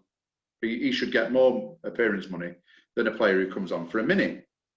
He said, "And historically, it's been he went, why don't you not do it that if you come on before the 75th minute, they get this, and then after they get that, I went, well, I still don't think it's right. If you play 15 minutes, you should get 15 minutes. So they had this big discussion about appearance money. Another way said, yeah, I get what you're doing. He went, but you can't lead a one-man crusade in football. You need people to vary. So he was like, well, I'll do what I want. It's my club type thing. There's always going to be players. So we got to 4.5 hours in, and we were getting to the end. And Carl had a piece of paper with the terms he was going to offer the new manager on. So he said, right, well, this is what I'd be proposing. If we decide to offer you the job, this is what I'll propose to give you. Give him the piece of paper and went to the toilet. So I'm sat there with Holloway, and I knew that Holloway was never, ever going to sign for what was on that piece of paper. So he said, well, he's left you in the lurch there, hasn't he? I said, oh, he does that regularly. He said he'll fire the grenade and leave me to come and pick up the pieces. So he put it in his folder. Carl came out and went, right, so what we're thinking then? And Ollie said, great to see you. We'll be in touch. He got in his car and went, and Carl said, well, what was your take on that? And I said, he won't come for what you've offered him. I said, he'll probably want twice, 3 times what you've offered to even consider it. So he went, oh, well, his loss. And then in his car going back, Holloway rang me and said, really, really enjoyed meeting you, really enjoyed the time. Think we'd work really, really well together as a 3. He said, but I can't work for the terms that he's offered. And I'm going to tell my agent to ring Carl and tell him that. So the agent then rang Carl and said, like, Ian really enjoyed it, but couldn't work for those terms. You're way off. And so the agent had said, well, what does he? So Carl said to the agent, what does he want? And they discussed that, and Carl went, right, well, I'll do it. So the agent said, all right, and he said, and I want 10%. Carl said, well, I'm not paying you to do anything. You've done nothing. He said, but I'm his agent, and that's the way it works. He said, not in my football club, it doesn't. So then Carl rang Ollie up and said, just to let you know, I spoke to your agent. I won't be paying him an agent's fee. It's a shame because I think we'd really work well together. So good luck for the future. See you later. Came off the phone. Ollie went nuts and rang Carl back going, effing and blinding. Who do you think you're speaking to? I'll deal with my agent. He's my agent. I'll pay him. Blah, blah, blah, blah, blah. So he came in pointed, and then we didn't see, that was in the May, and then we didn't see him till just before pre-season. He came up and he said, right, show me the training ground. Well, the training ground at Blackpool is the same training ground that Stanley Matthews used in the 1950s and had very, very little investment, if any investment on it. And he went, well, we're not training there. It's a hellhole. Find somewhere else to train. So we ended up going to train at a Fylde Rugby Club, which cost the Oystons an absolute fortune. And Carl absolutely hated that, and then soon realised that Ollie would train at Squires Gate if he spent a little bit of money on getting the showers fixed, if he spent a little bit of money on the pitches, and we did, and we went back to Squires Gate. And Ollie's mantra throughout the promotion season was that the Latvian Valeri had put a pot of cash together, and there was all sorts with Valeri, and we signed Charlie Adam, which we shouldn't have got Charlie Adam. We talked about recruitment earlier, and that was Charlie. We brought Charlie Adam in purely because of my relationship with Rangers at the time. We tried to sign Alan Gow, and Gowser had turned us down and gone to Norwich. So I rang Andrew Dixon and said, have you got anyone else? Because I said to the chair, to Carl, see, we're going to need to bring someone in, Carl, because you're going to get hammered for not supporting Tony Parks, and we're in danger of being sucked into the relegation zone. You need somebody. And I rang Andrew Dixon, and he said, well, we've got this lad, Charlie Adam. He said he's a bit overweight, but he's got a wonderful left foot. The Rangers fans aren't having him. He said they're on his back because he's not the most mobile of players. You can have him. He's the same wage as Gowser. You can have him till the end of the season. So I mentioned it to Tony. Tony Parks was like, well, yeah, anyone's better than nobody type thing. And if he's been playing the games he has and he's played for Scotland, he's not going to be, he should be able to do the championship and make a difference. And his first game, he got sent off, Charlie, for stamping Richie Wellens. Now, Richie had been at Blackpool and left Blackpool to go to Oldham and was the pantomime villain, Richie. So stamping on Richie Wellens endeared him straight away to the Blackpool faithful. So he served a 3-match ban, then came back, and a couple of games later he scored the winner at Preston, which, you know, Blackpool, Preston, arch rival. So he went down in Blackpool folklore long before Ian came in. So and because the hatred of Blackpool and Preston is so much, and we'd beaten Preston, they'd done a Deepdale Revisited evening in the summer to raise some money for a local hospice. And Ollie went along as the guest, and he said, "I've watched your games." And he sat and watched the full 90 minutes of Blackpool beating Preston at Deepdale. And Charlie was superb, and he kept saying to me, "We've got to get him, we've got to get him, we've got to get him, we've got to get him." So we had the conversation with Rangers. It was £500,000 they wanted for a transfer fee. And we got it all agreed. And the Latvian was going to fund it because he'd put a pot of cash together after he'd got over the fact that Carl had appointed Ian without consulting him. And he'd got like a 25% stake in the club and was pretty much funding the football side. Carl had gone off and appointed Ian Holloway, who Valeri didn't want at the time, because Valeri was a very, very loyal man, and Ollie had left Plymouth to go to Leicester and it had not worked, and he was like, "Oh, why do we need this man? He's not loyal." And so Ian had showed him all the players he'd worked with to make a profit on him, and we said, right, so Ollie had agreed it with Valeri that we're going to sign it. I'd agreed with Andrew Dixon and Martin Bain, I think it was, at Rangers at the time, that we'd pay this £500,000. And then Owen Oyston got involved and said that, no, we're not spending £500,000 on Charlie Adam. He won't go anywhere else. He wants to come to us. I will ring, and Owen never got involved in football. He said, I will ring Rangers and I will tell them, then we'll sign him on a free transfer. And if we get promoted to the Premier League, I'll give him £2 million with a seller. Now, nobody thought Blackpool would get promoted, and even if we think that. So if Owen ever says he thought that, he'd be telling lies. So I then rang. I said, "No, Owen, you stay out of it." I said, "I'll ring them back." So I rang them back and said, "Listen, really, really sorry to do this, but deal's off. We'd like it to take him, but we want him on a free transfer with a sell on, and if we get promoted, you'll get £2 million." Well, you can imagine the reaction of Rangers when they've agreed £500,000 for this stupid offer. Carl had snapped and stormed off. Owen was, I'm the major shareholder, not Carl. Carl's an employee. Carl will do as I say. Ignore what Valeri says. I've got the 75% shares, and so it was all off. So I'm like, and I've said to Ollie, this has happened with Charlie, and Ollie's gone nuts. So it's all kicked off. And long story short, then Preston were at the table wanting to sign him. And Kenny Moyes, who was Charlie's agent, was out with Preston pre-season in Austria, because Kenny does pre-season trips as well as his agency. So he was pushing Charlie, who's then gone out. I think he'd gone out to maybe Holland with Rangers for pre-season to get the deal done with Preston, and we ended up signing Charlie. Rangers flew back to play Arsenal in the Emirates Cup at the Emirates. Charlie missed the game, got the train up to Oldham, ironically. Where we were playing a pre-season friendly, and there's a tale about playing Oldham in a pre-season friendly as well.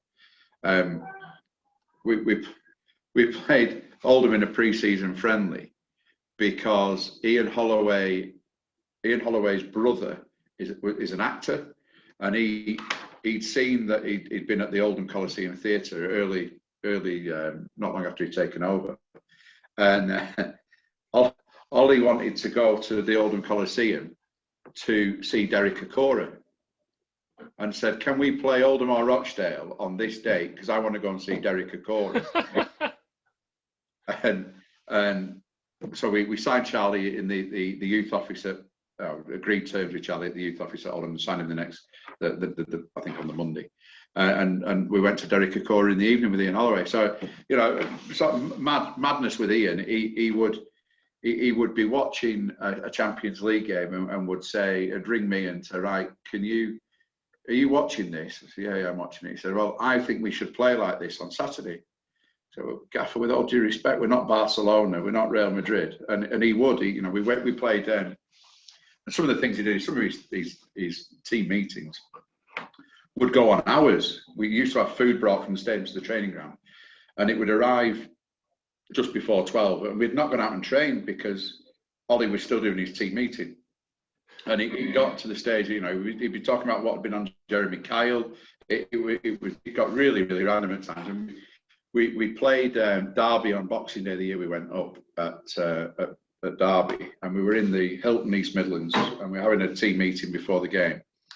And he'd set his team up with little cuddly teddy bear things that you could buy. That you'd buy a couple of quid for a charity, and he'd set them up against another team of Santa bears, and was basically going through each of the opposition as that was Derby's team. And he got to Robbie Savage, and he's volleyed this teddy bear that was Robbie Savage out of the room into the reception area, basically calling Robbie Savage a fraud.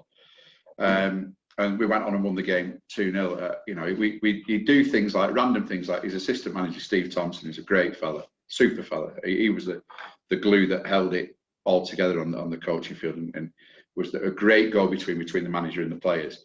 He'd set up a training session on a Thursday. Ollie had drive up from Bristol on a Thursday, and Ollie had said, "No, I've had a crap drive up this morning. We're not training.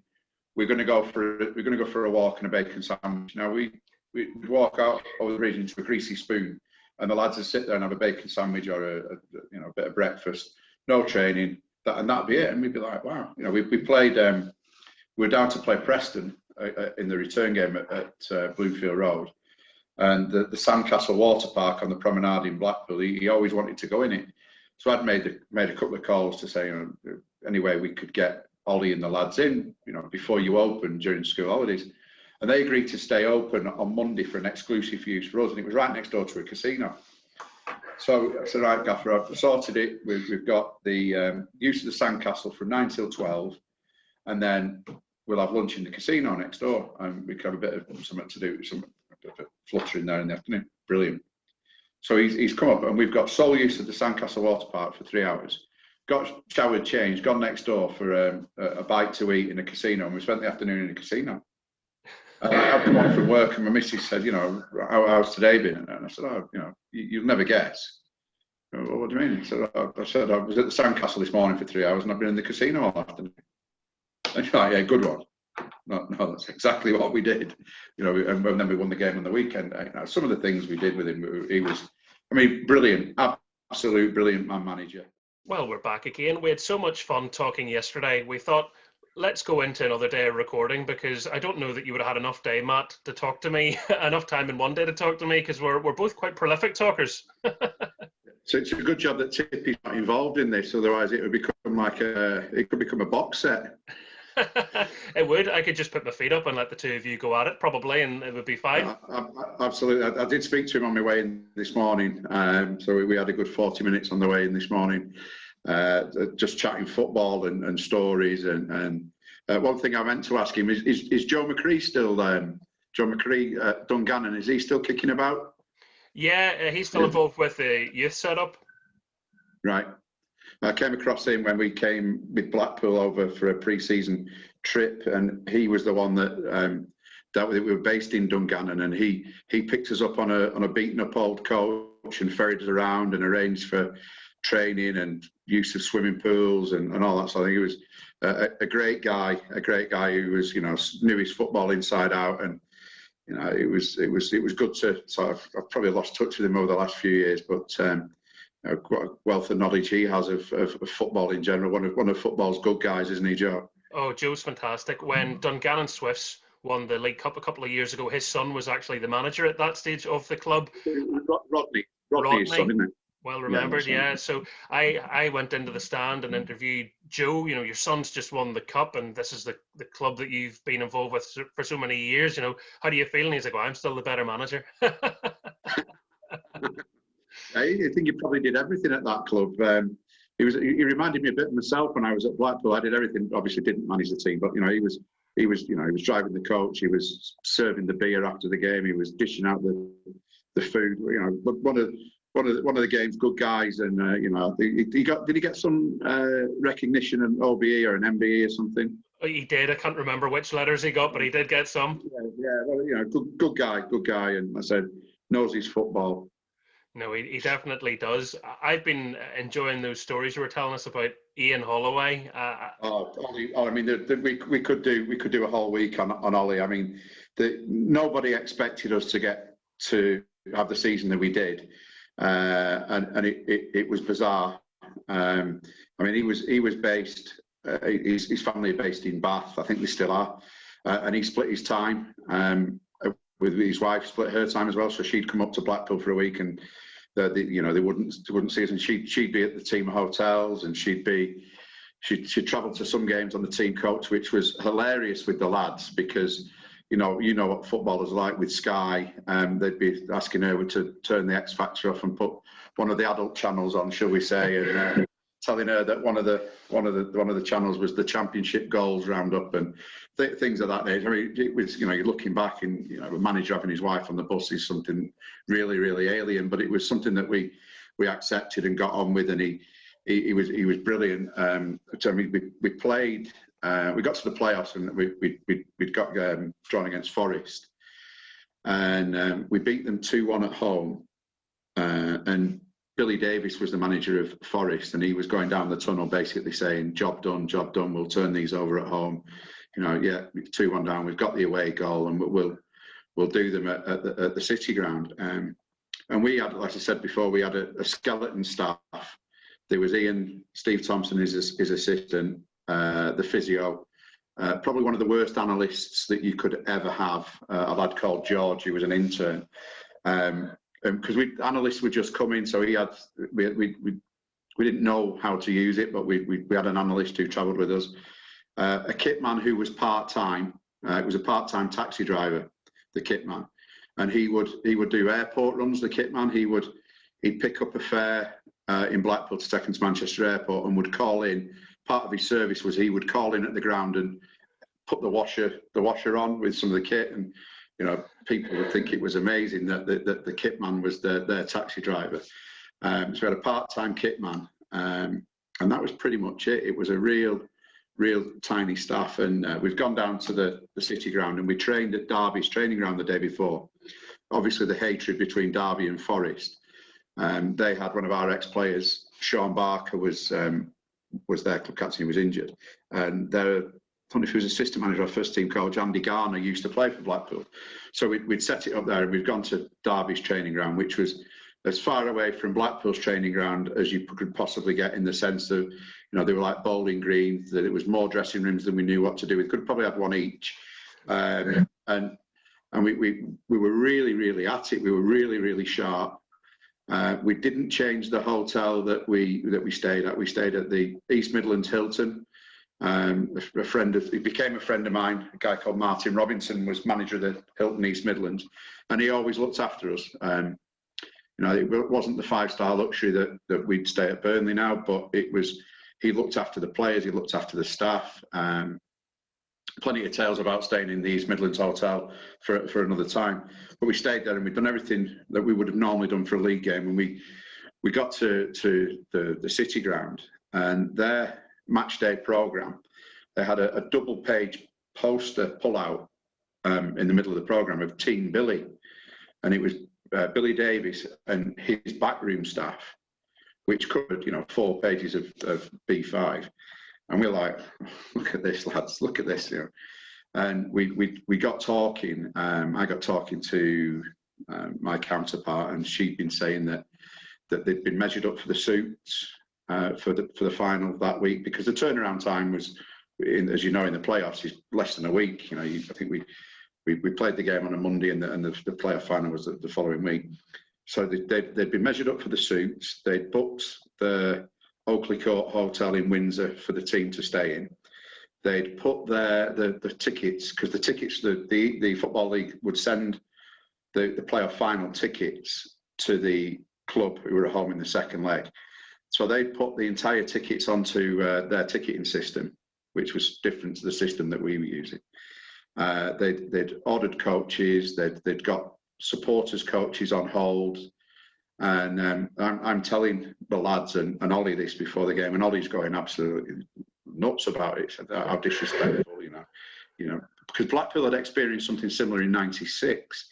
they played Bradford in the playoffs, beat Bradford 2-0 at Valley Parade, and came back in the match day programme, put details for Wembley, road to Wembley, there'll be coaches, and did, Bradford pinned that up on the dressing room wall and won the game 3-0. So we were right at it, and it was one of the best nights of football that I've ever experienced, and we won the game. The atmosphere was brilliant. We'd gone down a goal early. Rob Earnshaw scored, and we've come back, and then we've beaten them, finally beaten them, and we're all in your face sort of Billy Davies type thing, and cheer up Billy Davies, all those sort of songs. Got back to the dressing room, and we said, right, let's get the beer in, let's get the champagne in. And so I said to Forest, who were pretty, as you can imagine, they've just lost a playoff semi-final, but a chance to get to the final and ultimately back to the Premier League. Can we buy some champagne and some beer? And they went, well, how are you paying for it? So everyone was looking at each other and said, well, I think we're going to struggle. So I managed to get hold of Carl Oyster and said, Carl, we need to get some beer and some champagne. We're going to Wembley playoffs. And he went, well, I've not got any money. I said, well, you've got a club credit card. Give me your club credit card. He went, no, I've not got it with me. Typical Carl. He was always trousers on fire when it came to, he was always sort of. And so we ended up having a bit of a whip round with a couple of directors. I mean, we got about 120 quid. And it bought us something like 3 bottles of Prosecco and 20 bottles of Bud. It was bizarre. So we've got to the dressing room, and you've wasted the Prosecco, and you're like, it was like 1 bottle of Bud each. So we've sort of, right, okay, there's a bit of an anticlimax. So we've come off all back on the bus to go back to Blackpool, and we pulled up at a petrol station with a cash point, and all the lads are in the Blackpool tracksuits, and they're all going to the cash machine to get like 50 quid out or whatever, and go and buy a load of drink to drink on the bus. So by the time we got back to Blackpool, the bus is in the right state, and we're all over the place. And so the players had kicked on out into Blackpool. It was like probably 3 a.m, and I'm sort of then left with, I've got 39,000 tickets on the coach to get into the stadium, and then prep for a playoff final, because the Carl Oyster wouldn't allow us to make the mistakes that Forest had done. We had no preparations for anything other than the fact that we'd done a playoff final in 2007 when we beat Yeovil to get promoted into the Championship.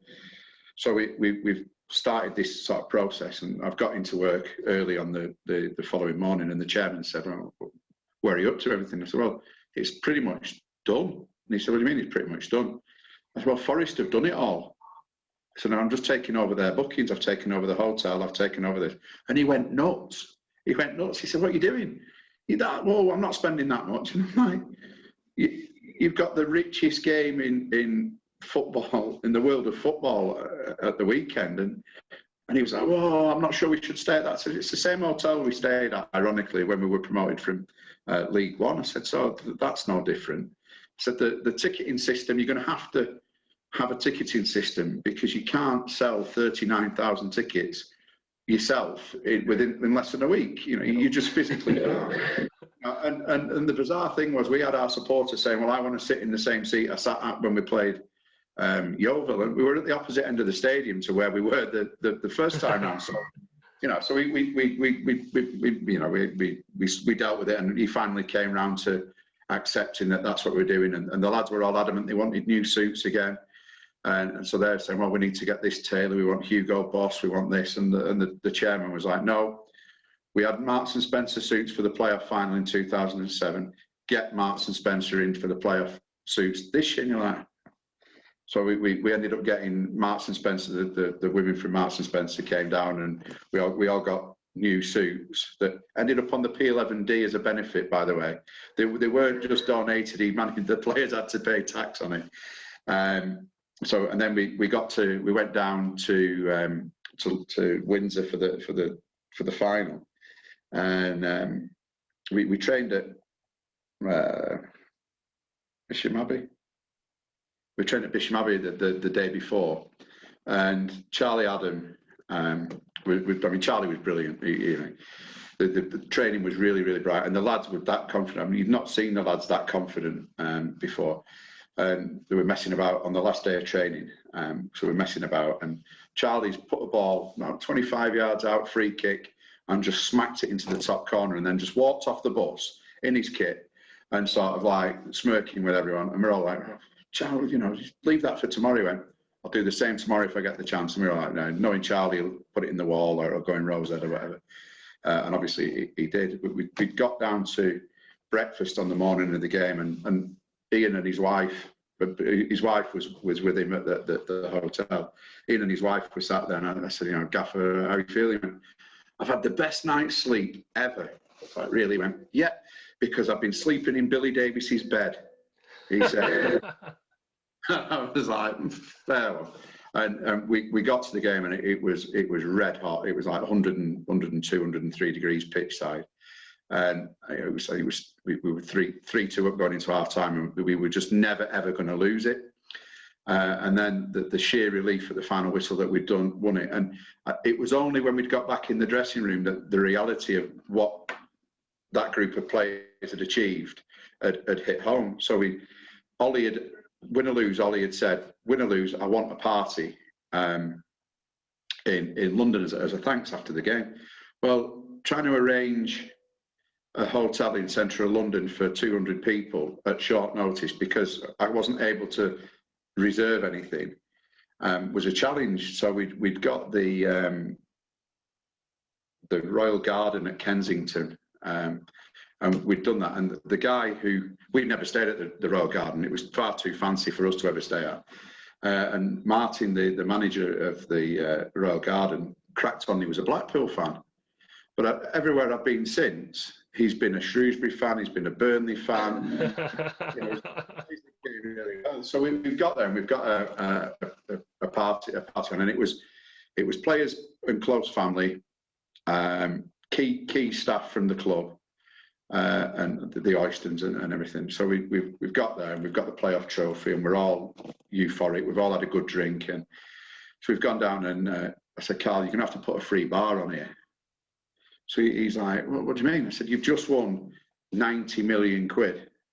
You've won the jackpot. You give these lads a free bar. It's the least they can do. And he, yeah, I'll put $5,000 behind the bar. And I was like, oh, no, $5,000. That's incredible, isn't it? Well, for like 150, 200 people. And he said, yeah, that'll do. That'll get them all a drink. I said, yeah, but it should be a free for the night. So we put this $5,000 behind the bar. 10 minutes later, the hotel manager's going, that $5,000's it's finished. So I'll put another $5,000. I said, Carl, just put $50,000 behind the bar, and then when that's done, we can see what time it is, and we can see the state of everybody, and you can sort of caveat it that I'll let them do wines and spirits, but when they start getting giddy doing the shots and everything else, then it's time for you to say no. And he reluctantly agreed it, and we put the bar on. And so Tippy was there with us. Him and his wife Becky were with us, and George, and we were in this huge function room, and so we've all had a drink. And my best mate from school had been to the final, and he came for a beer afterwards before I headed back up north. And Ollie got on the microphone, and like we're like, oh, here we go again. You know, we'd had 50 games of him doing his speeches, and the speech he gave like left Tippy and my mate Johnny sort of like wanting to run through a brick wall for him, and like the rest of us are all like, oh, no, just but his motivation was unbelievable. Then the night carried on, and you can imagine how much of a mess it was. And the one of the memories for me from that night is I ended up in a small family room. So there was a double bed and two really, really small single beds, and it was a tiny, tiny family room. And Tippy ended up in my suite because I'd booked the hotel, and I'd put two rooms under my name, and because Tippy had got there with Becky before me, they nicked my suite, and I ended up in the Poxy family room. We've gone to, must have been about 4-ish when we've gone to bed, and I've taken the playoff final trophy with me, so I can't lose it. Can't have it lost and nicked in. So I woke up about, must be 6:30, 7 o'clock, and there's this trophy in front of the TV, and I'm thinking, what's that? It was sort of like the reality then dawned of what we'd achieved, and we got back up to Blackpool, and I think me and Tippy went out again. We took the playoff trophy with us out into St Anne's, because I lived in St Anne's, and had a night out, and people were, and then the parade on the Monday was something else. It was like 150,000 people all across the promenade in Blackpool. It was something that you'll never ever forget. And then the Premier League turned up, and with their sort of 6 or 7 senior executives from the Premier League, from commercial, media, facilities, etc., wanting to see their counterparts at Blackpool. And there was me and the chairman. And the chairman said, right, well, if you don't need anything from me, I'll leave you all to it. And I spent the day then with the Premier League, so the media, secretary, facilities, you name it, commercial, and I was just sort of like baffled. And that summer we were building for the Premier League. We had to. The stadium wasn't going to be finished because we had to put a temporary stand up. We had to play the first game away from home. I had a week away with Tippy and 3 other lads going around the 18 county grounds for charity, at the same time as trying to plan fixtures and deal with Premier League and emails. And it was like my annual holiday was a week touring the cricket grounds, working and getting into some more drunken states with Tippy and the guys. And we got to the season, and we won 4-0 away at Wigan, first game of the season, and we were top of the table at 5 o'clock, and it was like, what's going on? And we came back to reality with a bump the next week. We got beat 6 at Arsenal, but and Ollie didn't change. All through that season, he was, some of the rants he'd go on in the press, he was, you put him into YouTube, and his press conferences were gold. Oh, his box office. Oh, you could ask him, what you'd think, what he was thinking about, what happened in X Factor on Saturday night, and he would go off on a 15-minute rant about X Factor and reality TV, and he was brilliant, but he wasn't given the support he needed by the chairman. We got to the January, and we were in a healthy position, and we missed an opportunity. Matt Gilt's got injured, and Richard Kingston was our number 2, and Richard wasn't good enough. He'd had a great World Cup with Ghana, but wasn't good enough. And we could have signed Shay Given on loan from Man City, but he was on 90 grand a week, and City wanted us to cover the full 90 grand a week. And there was no way that Oyston was ever going to sanction that when his highest paid player was on probably 12. And so we went with Kingston, and we were too naive and gung ho at times, which saw us get relegated. And we played United last game of the season, having to win at Old Trafford to stay up, and we were 2-1 up, and we're still going forward, and then just got picked off and got beat 4-2, and sort of like dealing with that. And then we got to the following season, we got to the final again when we got beaten by West Ham in the Championship final. We replicated everything we'd done the year before, so the Marks and Spencer suits, the same hotel, we did everything, but again, he wasn't backed. Had he been backed, I think we'd have gone straight back up. There were certain things that you could see that undersoil heating, with the only club in the Premier League never to 3 games postponed for not having undersoil heating. You have to have your stadium hardwired, so TV crews just literally turn up, plug in, and away you go. And he refused to do that, and it just became a fight. And I think Ollie then lost the fight, and he went on to Crystal Palace.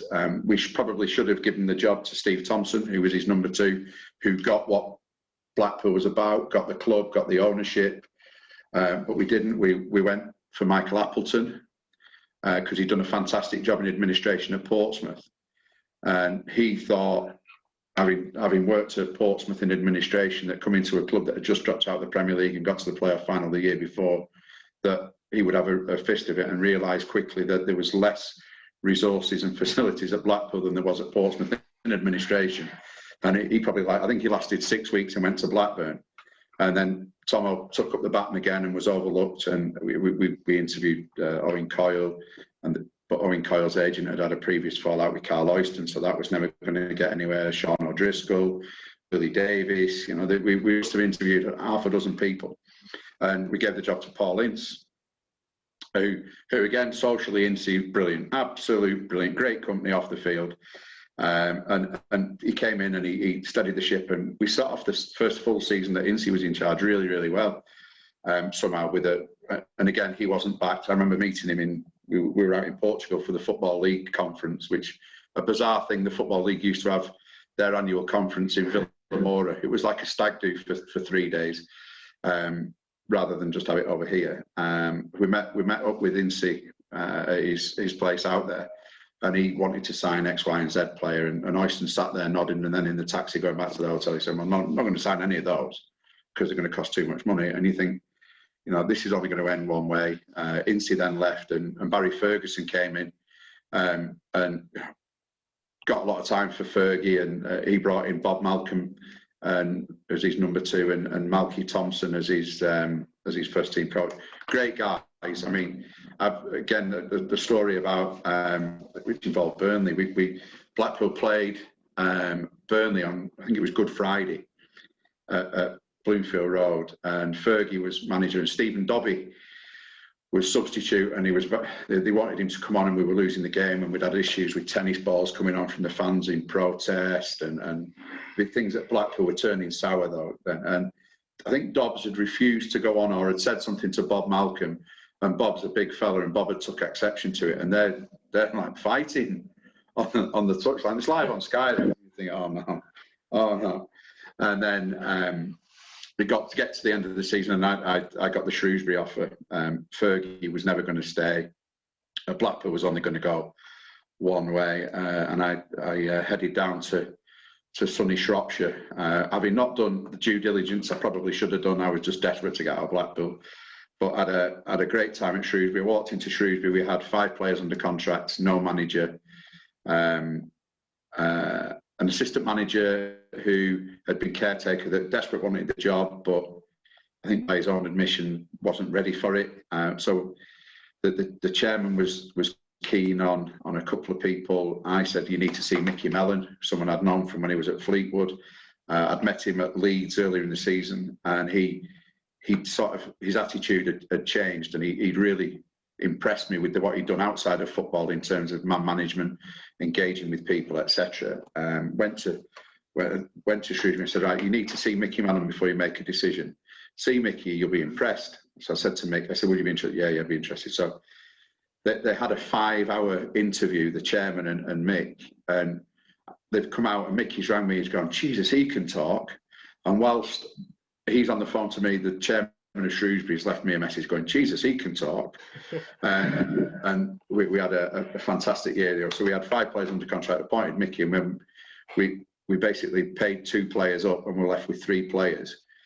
And we must have, and I'm going to call it interviewed, we recruited a full squad, but we interviewed players because we wanted to make sure that we had a group that bought into what I wanted to do community-wise, and what bought into what Mickey wanted to do on the field with his work ethic. But Mickey, like me, we lived in Blackpool at the time, and he bought into the Shrewsbury, the culture, which I thought, brilliant, I'll just go and do in Shrewsbury. I'd do exactly what I did in Blackpool, and this will be easy, not realising that it's a completely different demographic. The people of a Middle England market town's mentality is completely different to that of a seaside northwest town. So I learned quickly. I went out on my first and second week. I went out to see the fans, to see what they wanted, and I've gone with armed with facts and figures and budgets, and number of players used, all the sorts of things that you'd think a football fan would want to know, having the club been relegated the previous season. And it's sort of like, right, well, with fresh brew, Mickey Mellon's about this, I'm about that. And so I've got there and I bought everyone, there must have been 20 people, bought them all a pint, bit of food, and I'm thinking, right, here we go. Right, lads, what's the biggest issue you've got? And I'm thinking, relegation, no players, got it completely wrong. The biggest issue they had was their identity, because they traditionally wear blue and amber stripes, and that when they'd moved to the new stadium, they changed the club badge, and they wanted to go back to the previous badge. And I sat there, I'm thinking, you've just been relegated to the bottom tier of English football. And I said, lads, you've just been relegated to the bottom tier of English football. I went, yeah, that happens in football. We get that you promotion and relegation, but we wear blue and amber stripes and we want our traditional badge back. So I can do that. That's easy. And they went, well, you won't be able to do it. You won't be able to convince the chairman that we want to do it. And we've heard this all before, that you'll get the kit in, you'll get the following season's kit in for the last day of the season. We've heard it all before and no one's ever delivered it. So, well, that's just basics. And then I've gone back to the chairman, how did you get on? I've done this. And he was sort of then sold him the benefits of changing and everything like that. And we went on a journey that we were promoted at the first time of asking, playing some great stuff. And we played Chelsea in the Capital One Cup, and Shrewsbury's ground holds just under 10,000. And I said, well, wouldn't it be great if we had 2 temporary stands in the corner of the ground to get us over 10,000? Well, I'm not paying that. You won't make any money on it, and you wouldn't. In normal times, you wouldn't, because the cost of putting a temporary structure up, would have been prohibitive. But Capital One were the sponsors, and they wanted the publicity of delivering. So we spoke to Capital One and the EFL, and we got 2 temporary stands up in the corner and got the attendance to, I think it was 10,100, 10,200, and got beat 2-1 against Chelsea, and it was a fantastic night. And it was something that but again, it was going back to Joe McCree at Dungannon. I found myself at Shrewsbury because they wanted real ale on the concourse of kiosks. So I found myself on the first day of the season pulling pints, because I did a deal with a local brewery and we got the beer on, and I'm stood serving pints. At least you're good at that. You've got plenty of experience by the sounds of it. yeah, well, drinking, to be fair, but again, it was giving them something that they wanted, and trying to sort of make it feel like it was their club. Because I remember going down when we announced that Mickey was being appointed, and it was before I was formally in post. I was working my notice. And I got a taxi from the train station to the stadium, and I said to the cabbie, do you go and watch the games? No, not anymore. Since they moved out of town, I've no interest. The complete disconnect. I'm thinking, there's nothing for 45 minutes. You've got Tranmere to the north, Crewe and Stoke to the east, nothing to the west, and to the south, the nearest club's Wolves. So you've got a massive catchment area. I'm thinking, this isn't right. And so we got out into the community, and we went out and we took Mickey Mellon out into schools to do, he was getting asked better questions by the school kids for his press conferences than he was from the lads at the local paper and the local radio. And never forget my first day there when I was being interviewed, local paper, and I'm a massive believer in clubs having links with their local media. It's massive, for me. Not so much of the Premier League. You still need to maintain that if you ever drop out of the Premier League. But, it's free advertising. The back page and the inside 2 pages, they're yours. If you've got a good relationship with the local paper, you can push out your agenda. And if you build the trust, and don't get me wrong, if they breach that trust, then that's a different story. But the lad from BBC Radio Shropshire was called James Bond. Wow. And he signed his texts off 007. Legend. And I was like, what have I walked to here? And he's sort of like, great to see you. I'll speak to you soon. 007.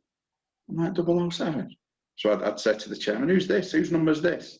He went, oh, that's Bond. I went, Bond? He went, yeah, Bond. James Bond. But then, so we got promoted. The chairman at Shrewsbury is a real character. He's Mr. Shrewsbury. He's in his 70s now, and up until probably when Mickey Mellon left, and I'd left, we used to play on a Friday night before home games. We played 5-a-side or 7-a-side. They had like some 7-a-side courts at the side of the ground, and we'd go on there every Friday, and the chairman would play. And the chairman would pick the teams, and the teams would always be very, very one-sided to the chairman. And as you probably guessed, my playing days are long behind me, but there'd be me, the chairman, and the manager, and then probably 5 of the really, really good players who were on the staff. So some of the backroom staff, some of the catering staff, and our goalkeeper was a waiter. So come back to a tale. Remind me to tell you about the tale and a waiter with Ian Holloway pre-season. And a waiter, and every home game, the chairman would make sure that the waiter was playing five-a-side and would pay him a couple of hours. As you know, even though if there was no functions on, he would play him because he was such a good keeper. And we always won like 15, 16, 17, 18, 1 or 2 every game. And he would play wide right, and it had almost like an Admiral tracksuit from the 60s, or he probably wasn't. He'd probably say it was retro. And he was like he had a force field around him because no one would ever tackle him. And he had one trick, and that was to dip his shoulder. And everyone knew what he was going to do. And always, the lads on the team opposite always sort of, whether or not they deliberately fell for it, but he'd get his shot across, or get his crossover. And then afterwards, we'd all have the chairman would go on, but we'd all have a bite to eat and a drink watching the Friday night game. But the tale about Ian Holloway and a waiter, we'd been promoted to the Premier League, and we were asked to enter the Devon Cup pre-season. Typical Oyston, they paid for your accommodation. All you had to do was pay for your coach travel down there. So Carl's gone, yeah, we'll do that. And the tournament was poor. The standard of opposition was poor. The training pitches weren't great, but in typical Blackpool fashion, the lads got on and did it. But we had an odd number of lads. For whatever reason, maybe someone was injured or whatever. We had an odd number for training, and he wanted an even number. So I remember at the breakfast time that one of the waiters had said to him that, how did he go about getting a trial, because he fancied himself as a player. And he was like, have you got any books with you? He said, well, I've got some in the car. Went, right, you can join in training today. So you've got a Premier League training section. The 18th man was a local waiter who was absolutely clueless. But he'd do that all the time. He'd do quirky stuff like that, Ollie. So yeah, we had a waiter joining training at Blackpool pre-season. I mean, at Blackpool, our pre-seasons, we went to Portugal twice, which was a real sort of achievement, getting the chairman to fund us going away to Portugal. But given that the Latvian investment, we went to Latvia a couple of times, which was a bizarre situation. First time we were based in Riga itself, which is like a stag capital. It's like Blackpool in Eastern Europe, isn't it? So we'd gone out there, which was an eye opener for everybody who'd never been to Riga. I've been fortunate enough to go out before when Valeri first got his shares. And then the following year, we went out to a place called Ventspils, which is on the coast, 3 hours out of Riga. Mm-hmm. And the hotel we were in was, if you can think of a stereotypical old Russian hotel, yeah. That was it. And we'd gone down for breakfast one morning, and the beans that they'd put on were green beans rather than baked beans. So we were like, no. I tried to show them what a baked bean was. Okay. Next day, there were kidney beans. So the following day, we've gone out to a supermarket and we bought baked beans and took them back to the hotel. We went, no, this is what we want. And they go, okay. The next morning, the baked beans are out there, but they're cold. But again, we had some fun that trip. Because there was not much to do. 2 of the lads went out and went to a butcher's and got a couple of pigs' heads and put them in Keegan Parker's bedroom. One of them in the toilet, so it was looking at him out of the toilet with his toothbrush in, and wow. one they'd left in the shower with the shower on while we've gone out training. So you can imagine the room then stinks when he comes back, and Keegan Parker's head has come off, that his toothbrush is in this pig's mouth, and they're chasing each other. They're all chasing each other around the hotel and out into the grounds. But I mean, it was those sort of things at Blackpool that brought everyone together. So because the chairman was the way he was, and the training ground and the trips weren't great. I mean, we went to play Peterborough, one league game, and we'd gone to check into the hotel and they hadn't received payment from the club. So we'd got the club credit card and they said no, it had been declined, so they wouldn't let us check in. So Ollie was going nuts. So Ollie ended up put in I think it was about £3,500 the bill. He put it on his card so the lads could check in. And what happened was the chairman and his dad were away on holiday somewhere, and they'd maxed the club cards out. There was a limit of 20 grand and they'd gone over the limit, so no one else could do anything. It was like, found its way into the paper because there was lads then who were beginning to get a little bit disaffected and were telling the stories to the mates and their agents, and got into the press. And so going back to Shrewsbury, we'd got promoted, and the following summer Carl rang me about going back to Blackpool with Ollie, and my wife was like, and I was like, "Oh, look for that, brilliant! You know, put the band back together. You know, I've gone away, shown that that I could do it at a club and get a club promoted." And she was like, "Well, just be careful." And my wife is the voice of reason. You know, I should listen to her a lot more than I do. I have to say. And I was like, no, the best thing for me, it's the best thing for me, it's the best thing for me. I'm going to go back to Blackpool. We're going to do this, we're going to do that, we're going to do the other. And we had some real big rows about it. And I spoke to Ollie, and he was going to go back if I was going back. And we try and get Steve Thompson back with us. And it just went quiet. So I told Carl what my terms would be, which was a lot more than it was when I left. And yeah, we'll do that. And it just went quiet. And we were, have you heard anything? And Ollie was like, no, I've not. And the next day they'd appointed Neil MacDonald as manager, and we're like, well, I guess that's finished. But you know, so Shrewsbury back in League One was going to be a challenge, because you know the players to get you out of League Two, there wasn't the space in the budget, because we had one of the better budgets in League Two to get up, but then you're competing against the Wigans who just dropped down with parachutes, etc. And I got the opportunity. So I did a deal with David Baldwin, who was the CEO at the time of Burnley, who used to be CEO at Bradford. And Dave and I got on really, really well when I was at Blackpool and he was at Bradford, because Blackpool had gone after Phil Parkinson as manager, who was manager at Bradford at the time. And the chairman of Bradford and Carl Oyston, so we said, didn't see eye to eye is an understatement.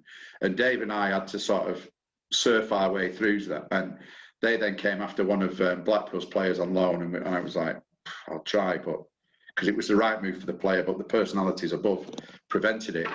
So Shrewsbury had a young player that Burnley were going to sign. And I put in the financial agreement between the two clubs, seeing if Dave picked up on it, that he had to offer me a job before 31st of December 2015. And he rang me, he said, I've seen that, I said, well, I'm just glad you have. I said, it's glad that you checked these financial agreements. And he was like, why do you cover every single base? I said, well, you have to. I said, come on, Dave, you've got to cover every base. If Burnley win the Champions League and this player plays, half the games in that campaign, then Shrewsbury should get some money. So we chatted, he said, do you want to move to Burnley? And I said, I'd be open to a conversation, because by then my wife, who worked in Chester, she'd moved back to Warrington and she was pregnant with our first child. And I said, well, wife's pregnant, due in March. I can't keep coming up and down to Shrewsbury. I can't expect my wife and a newborn to be coming up and down to Shrewsbury, even though I had a lovely flat, really, really nice flat in the centre of town. It was a stunning place. I can't expect it to do that. It's not fair. So yeah, I'd be interested if anything came out. And he said, well, I'll set up a meeting with the chairman. And I met Mike, the chairman, and Dave in the October. They offered me something in the November, and I resigned and had to work my notice at Shrewsbury, which was a bizarre sort of feeling, because you're having an opinion on things that you're not ever going to affect longer term. Came into Burnley on deadline day in January 2016, the day we signed James Tarkowski, so that's how long ago.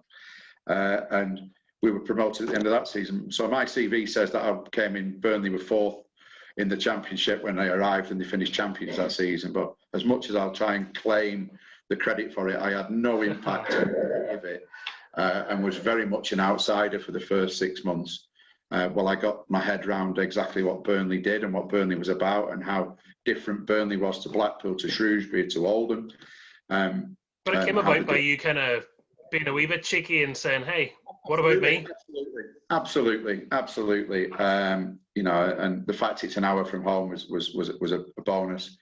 I came into Burnley and I couldn't believe how many free bars there were after promotion. I think there was 4 or 5 events. There was a free bar at everything, and I was sort of like, and I didn't join in because obviously we I've got at that time I had a 2 or 3 month old baby. But I mean, the club is it's a great club to work for. I mean, I've learned so much in my 5 years here about the way they treat people, the way they treat staff. First and foremost, the way they treat the staff, and it's the little things. So the gaffer here, Sean, every Christmas, every full-time member of staff gets a bottle, but it's a personalised bottle. On your birthday, you'll get a birthday card signed by the gaffer. You know, and he always puts something insulting on mine, but that's our relationship. But the little bits of things like that, you know, if you're a full-time member of staff, you get 2 season tickets. You know, as a acknowledgement that you're away from your family on a weekend, in effect. So my dad loves it. Him and his pal have got 2 season tickets, and they've been watching Premier League football for the last 4 years. So he thinks it's great. You know, so I mean, little things like at the end of each season, the club will close all but a couple of receptionists, a couple of shop staff, and the entire club community department, catering department, get on a couple of coaches and go across to York races for the day. And it's only, you know, a £10 ticket and a coach, but it brings everyone together. And it's little things like that. The Christmas party they'll do in January, where the catering staff normally do it on a Friday before an away game, so the media lads can come. And you think, well, you know, fair play. You treat everybody right. It was you know, it's a very, very family club. The new ownership have come in, and their beliefs is all about family, you know, and Sean's beliefs, as I said yesterday, Sean is family first, and the new ownership absolutely, you know, do that. Alan, the chairman, will in an evening, if he needs to speak to me, he'll always send a message first, because I've now got 2 young kids and a third due in the summer. You know, he will ring and sort of check that it's safe to ring, and you know, make apologise for troubling your evening, and try and get off the phone as quick as you can. Likewise, when you're travelling back from an away game and you've got long distance, he'll get one. Either he will or one of his partners will ring just to chat about the game and make sure that you're okay and you drive home. You know, so driving back from Brighton on a Friday night can be a lonely place in the middle of a lockdown. But you know, so I can't speak highly enough of the people here. I call it a proper club with proper people. You know, it does need to push forward internationally and globally, but its links within the community is massive. The Burnley and the community stuff is really impressive. Actually, I printed this out because there was no way I was going to remember it, but I had a look on the website and facts and figures. Yeah. I love that there's numbers and people can go and actually have a look about how you're impacting. You know, 33,000 individuals have engaged with us over the last 12 months. The fact that you've invested nearly 4 million into the community, and that was as of earlier on. I'm sure, you know, those figures are ticking away all the time. Yeah, I mean, he left us on Monday. Our CEO, who was responsible for I think 5 years within the community, maybe longer, 5 or 6 years in the community department. Absolutely fantastic, you know. He was allowed. You know, a lot of clubs are worried about their community department becoming unmanageable and what happens if, worst case scenarios. And Neil did a fantastic job developing that, and Sarah's come in and we'll push it forward. You know, and that stems from the board of directors, the manager,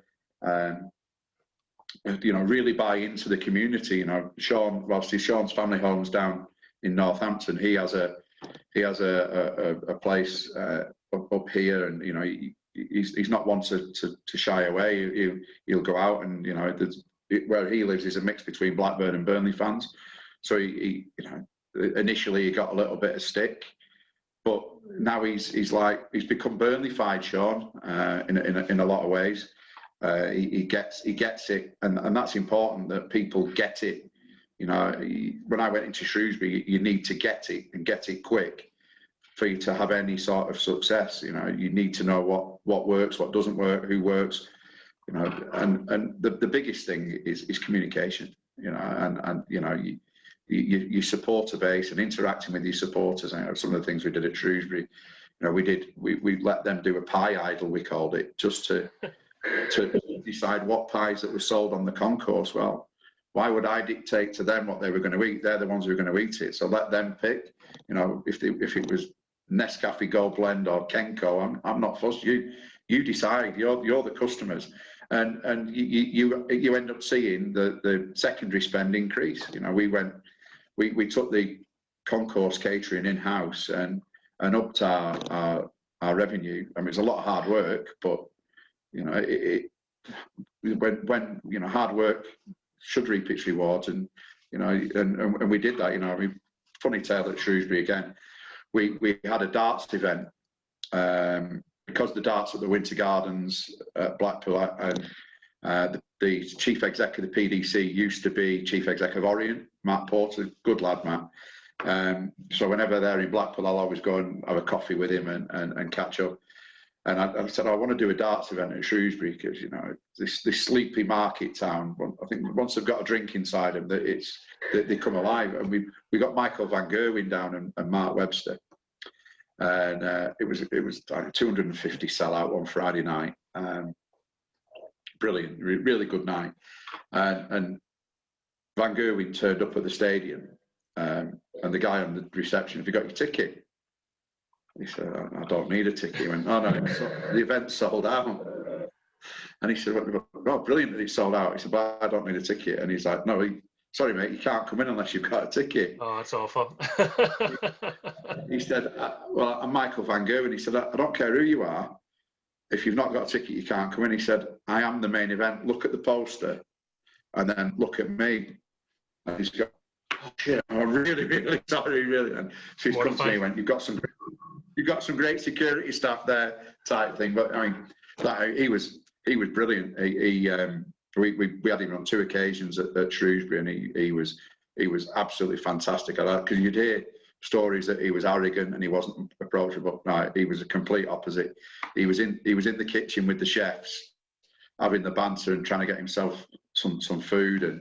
And he was brilliant. It was just one of many nights and functions that we had at Shrewsbury that were great. And you know, looking back at Blackpool and even Burnley, I'm going to say Burnley's the most professional place I've been at because we're in the Premier League and times have changed, and you know but we still have some great laughs and some, you know, there isn't a day goes past that there isn't a bit of banter flying around and a bit I would have thought impossible not to, with the way Sean is. You know, when you see how he conducts himself in his interviews, the other day when he was talking about looky-likeys and how fun that is, just to be out and spotting people that look like famous people. I was in stitches watching that, and the reporters, some of them were really enjoying that, and that's a great thing to have, that there's a relationship. It is, and that's Sean. He could sit there and come out with cliche after cliche after cliche. And well, what's the point? There's no need to have a press conference. If you're just going to do cliches, you might as well just hash the same interview pre-Arsenal last year, or rewrite the same quotes as he's used every other game. So, and that's what he's like. You know, he's massive on engagement. He's massive on respect.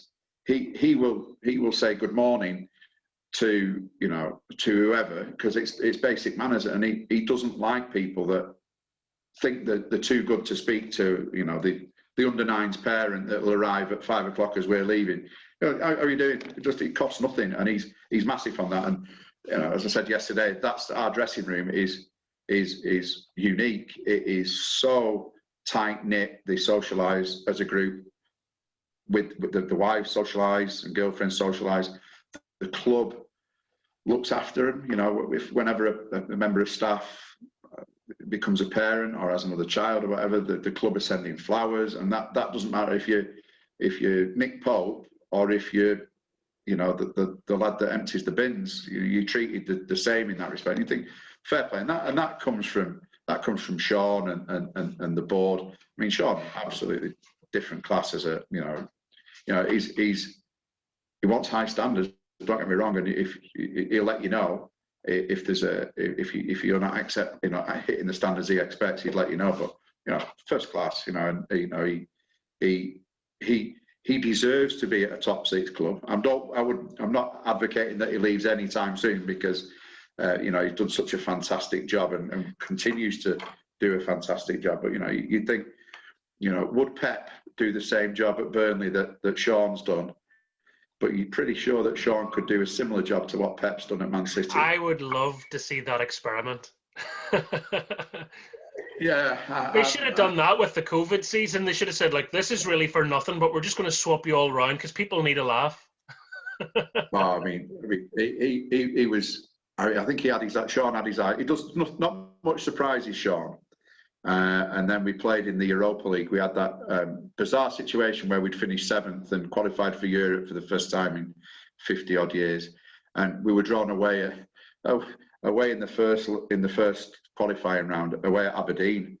And you think, you know, of all the teams, you know, we've got middle of July, and we've got England, Scotland, 22,000 sell out at Pittodrie, then wanting to kick 10 bells out of us and prove a real point, and we're like, you know, the complete. So that summer was bizarre. You know, UEFA had basically said to us, because we've got 2 stands at Turf that have got wooden seats in, and they said, well, you'll have to close those because we can't have wooden seats.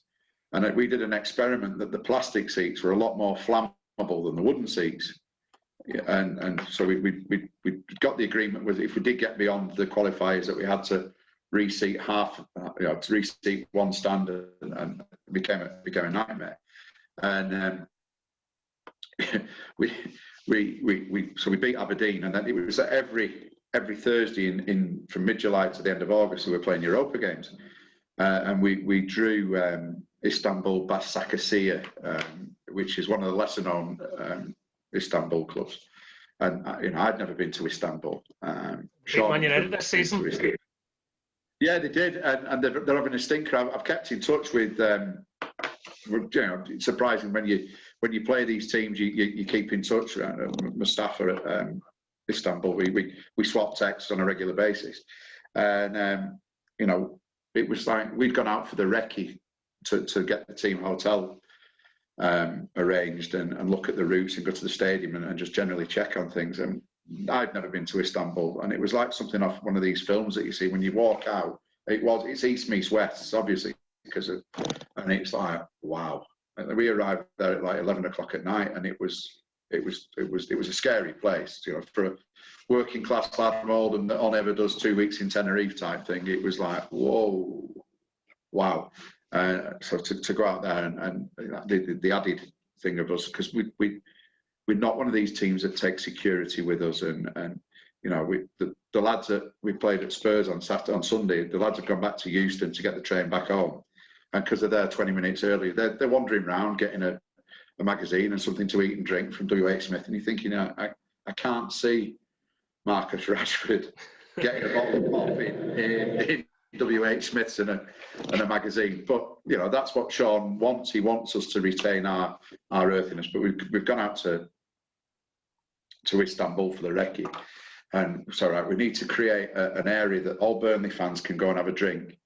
Right, okay, so we've gone to the various squares in Istanbul, and sort of like, you know, the tanks with water cannons. Oh, what's that? Oh, well, that was the uprising last year. Those are the water cannons, and you know, they're still there, and we're like, scary, this place.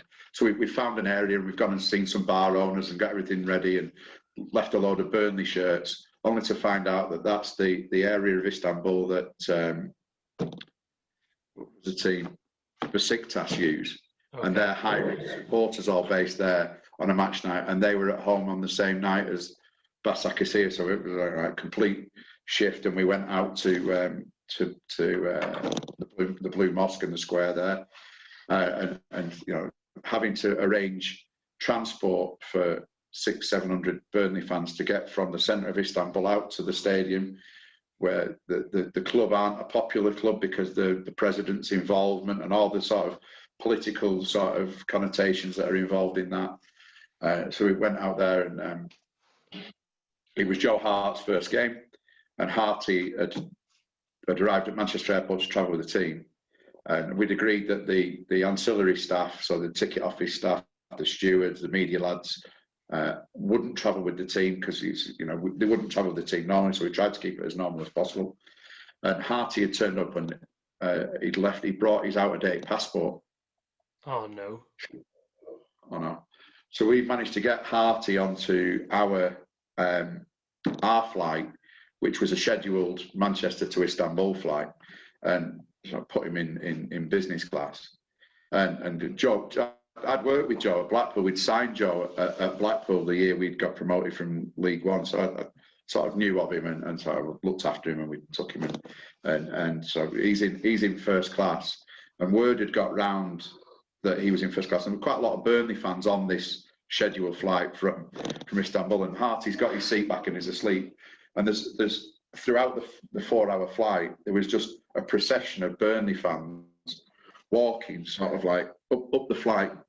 Oh, Joe Hart's asleep, and taking pictures of Joe Hart asleep.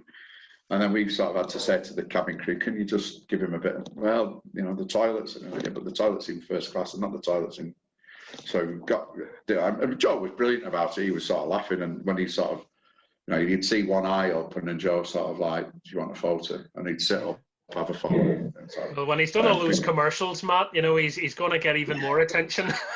It's a fair one. I mean, so he made his debut out there, and then we played him at home, and we had all sorts of issues because we wanted to beam the game back from Istanbul, and they wanted to charge 100,000 euros to do it, and we said, no, we're not paying that. It'll be reciprocal. You let us have access to your streams, we'll let you have access to ours. They said no, and then we refused them access to the stream when we came back, and it became almost like an incident, but it was tense. And then so they didn't want to. They wouldn't, because you're responsible for your own fans when you go away in Europe, and we stewarded it really, really well, and we had no issues at all in Istanbul. We had some issues in Greece, and we managed it really, really well. But they refused to manage any fans that were coming, and we were saying, well, we don't have any fans that travel away because of the political. But intelligence then showed that there was going to be Galatasaray supporters and Besiktas supporters turn up to support Burnley because of the hatred for Başakşehir. So that, oh no, this is going to be. We ended up banning anybody who hadn't purchased a ticket from Burnley before, and still had 20 or 30 Turkish supporters turn up to watch the game. And fortunately, there was no trouble, and we accommodated them. But you think, well, this is a real sort of learning curve. And then we win the game, and then the following Thursday we're in Athens, and you're trying to get directors and staff and stewards and people out to Athens, and there was one direct flight from Manchester that left at 3:00 that was sold out. So I'm having to I became a travel agent, sort of full-time whistle. I was going to say, I'm glad you were doing this with Burnley and not Blackpool, aren't you? Well, to be fair, we wouldn't have had the staff. We just it'd have been me. I'd have been doing tickets. I'd have been doing media. I'd have been doing anyway. But you sort of like having to coordinate people to get there on real limited time, and unfortunately works really, really well. But we had people going via Munich, some going via Frankfurt, some going via Paris, one or two going via Copenhagen, and then having to bring it all together at the other end in Athens to get everybody from the airport to the hotel. And the team worked really, really well. The only issue we had in Athens from a playing point of view is that we couldn't train at the stadium because the pitch at the Olympiakos was horrendous. So they'd arranged for us to train at another club in Athens on their pitch. And so we've got it all sorted, police escort, this, that, and the other. We'll train first. On the way back, we'll go to the stadium. And Sean decided to change his mind at the 11th hour. And we've rocked up at this stadium, and it had a running track around it. And there are like local runners running around this running track, and he's going nuts. We haven't got used to the stadium for another half an hour, and the pitch was horrendous. And the gaffer's shouting at me the facilities aren't great, and we need to get people out, and this is not right, that's not right. And so, because everyone speaks English out there, they understood what he was saying, and they were a bit, not miffed, but they were sort of like, oh, cheers, thanks. And then at the end of the session, he went, right, ask him if we could come and train on it in the morning. I was like, oh, for fuck's sake, So we've gone and trained there, but we had so the Burnley fans are all congregated in a square on match day, and we put coaches on from the old falling down, what's it, the Olympic Stadium, what's it called? The old stadium that you'd go and see, the amphitheatre thing. We'd put buses on from there to take them to the stadium, and our security staff and facilities guy, who's brilliant, Doug, our facilities guy, he's fantastic. I've got a tale for him, but before I go, I'll give you the most recent amusing tale involving him. He's brilliant, and he sorted them all out. But must have been about 20 Burnley fans that, we told them, you don't go on the underground, go in the transport we're providing. That's the safe, most secure way of doing it. A couple went on the underground and one got stabbed.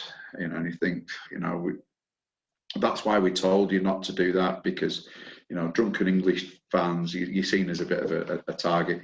And there was about 18 or 20 that refused to go when the police said, right, come on, finish your drink, go, get on that bus, and they refused to. And like we were saying, lads, if you don't go, you're going to get arrested. No, and Doug and his team went, no, we're saying, come on, you've got to get on the bus. Doug and his team, got to get on the bus, and they refused to. And the police said, right, lads, you can come with us and come on our bus. And they're like, up yours, we've got a bus. And they're walking down the street with a beard, getting on this bus, and they were all arrested. And then it becomes our fault because we've in their head. So we ended up getting the ambassador and everything else involved. It was a real learning curve being out there for me. And we got beat 3-1. And again, that's the most hostile environment I've been to in football. And then we played them at home, and we absolutely battered them at home. And I was so desperate, not because I wanted to get to the group stages, but because of what had gone in Athens with their owner going into the referee's room at half-time, because it was 1-1 at half-time. And then the referee had an absolute stinker second half and gave everything to Olympiacos. And I'm not saying he's bribed him or anything like that, but his performance changed. He's a big fella, the Olympiacos owner. And he was raging at us. I'm stood in the tunnel raging, and the referee's room was adjacent to the home dressing room through a set of double doors. So that everyone had gone through, the double doors were shut, and you can't see what's going on behind there. It's not great. Yeah. And the group stage draw was in Monaco at lunchtime on the Friday. So whoever won our game had to basically get to Monaco, and the only way you could have done it was to get a car to pick you up from Burnley, drive you down to Stansted, and get the first flight to Nice, and then get a car from Nice to. And I sort of said, listen, if that is the case, then we'll do it, but I'm not booking anything. And the Costas, he was called, my counterpart from Olympiacos, he'd booked it, and at half time I think it was still 0-0 at half time, and we'd absolutely battered him. And he was due to get in his car at half time and travel down to Stansted. And he didn't. He waited until full time, and I so wanted to just say to his driver, "So well, he's not coming. I'll jump in that." But he didn't. But we've kept in touch. We've kept in touch with the people. Christian Karrenboo's their director of football, the ex-Middlesbrough player. Great company. He'd been to a couple of our games to scout us, and you have this formal lunch or dinner. The night either the night before or on the day. Excuse me. When we played at Aberdeen, brilliant. It was absolutely brilliant. We'd gone up there, and the night before we've had a meal and a drink and chatted like football fans do. They've come to us the night before, and we had I'm going to call it a classy barbecue. But there was, and that was well attended by our board at the time and the Aberdeen board, and the two clubs. You know, I still speak to my counterpart at Aberdeen on a regular basis, and we've got a real bond between the two clubs now. Istanbul was slightly different. You know, it was a kebab fest. I've never seen as much lamb in different cuts of lamb over a course of a lunchtime, and at the time that during that lunch it had broke that we'd refused to allow the bean back because for the game at Burnley. So the animosity over lunch was one. The lunch we had at Olympiacos again was fantastic. You know, it was real sort of, you're almost like royalty for that afternoon, and speeches. You know, I was sort of given I was the one who had to speak on behalf of Burnley, and sort of not embarrass myself by lack of understanding. You know, I managed to get my dates mixed up when about Aberdeen winning the Cup Winners' Cup in the early '80s. I got the year wrong, which was sort of embarrassing, but we look back and laugh. Yeah, it does, especially when you put on the spot. You know, exactly. You stand up and thank them for their hospitality and assistance. You know, like you know, normally I've got a lot to say, as you can tell. But going back to Doug, brilliant tale this one. Doug's top guy. He's our facilities operations man. Really red hot, and he and I during COVID have worked very, very close together, and we went down to Spurs last weekend. We've been driving everywhere, and we both sort of said, listen, nobody on the train, you got to wear your face mask, so let's just go on the train, get down there late Saturday evening for match of the day, have a sandwich and a drink in the room, watch match of the day, jump on the coach, because we have to go. We travel with 3 team coaches now to away games, so we'll jump on the team coach when the couple of medical lads going in advance to set up, and the kit man and what have you, and then we don't have to. And then we'll get the train back Sunday night. You know, yeah, great. So we've got the train. There's nobody on the train. We didn't see anybody from getting on. I didn't even see him, to be fair. I was listening to the Andy Woodman podcast and Under the Cosh, brilliant. So I'm chuckling away listening to that. Got to the hotel, right? See in the morning, 9:30 on the bus. Yeah, great. So the hotel, which is the Courthouse Hotel in Shoreditch, which is literally, as it says, the old court. Brilliant place, fascinating place. It's got the cells where the crays were kept. Oh yeah. Part of their USP is that, but it's a sort of stunning hotel in Shoreditch. So we got there, and Chris, the guy that we deal with, had left almost like a packed lunch. He'd left a sandwich, bit of some crisp, bottle of orange juice, couple of Peronis, and you know, it was gone 10, and I'll take those home. I'll have those at home. I'd had my sandwich and a bottle of water. Fell asleep watching match of the day, and it was one of those rooms where if the aircon's on, it's too cold. If the aircon's off, it's too warm. Too many pillows and cushions, you know. So I've come down in the morning. I said to Doug, I said, "Did you sleep okay?" And he was like, "No, not really." I said, "No, you know, you don't normally, do you, in a strange hotel?" Blah blah. He went, I woke up hallucinating at 3 o'clock. He said, "I woke up hallucinating." Now, there's three ways of communication at Burnley Football Club: telephone, telegram, and tell Matt. So he's told me this tale, and he says, "I woke up hallucinating." He said, "I thought there was a child walk at the bottom of my bed, and out of the door. I've got to bring safeguarding on this. It's, you know, I can't have a." And he went, "Oh no," he said. So I'm hammering him about this sort of hallucination. He said, "I think it was the cheese sandwich I had in the room." I said, "Did you have any cheese?" I said, "I didn't. I wasn't hallucinating." I said, I woke up a couple of times. I said, "But I'm used to waking up early and with the kids and what have you."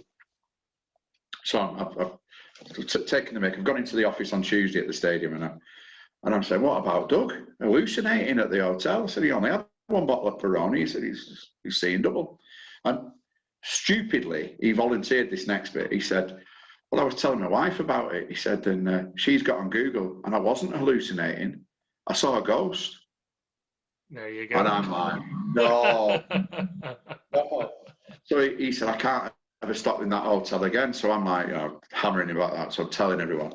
So as the team are coming out on when we play Wednesday, you've got the lads, the players going woo to him as they're walking out before they're playing the Premier League game. And the gaffer's going, "Are you okay? Are you okay?" To him, he went, "Yeah." He went, "Sure you've not seen any ghosts?" And he's like looking at me, and I'm thinking, well, this is what we've got here. We everybody shares everything else, and there's nobody that's you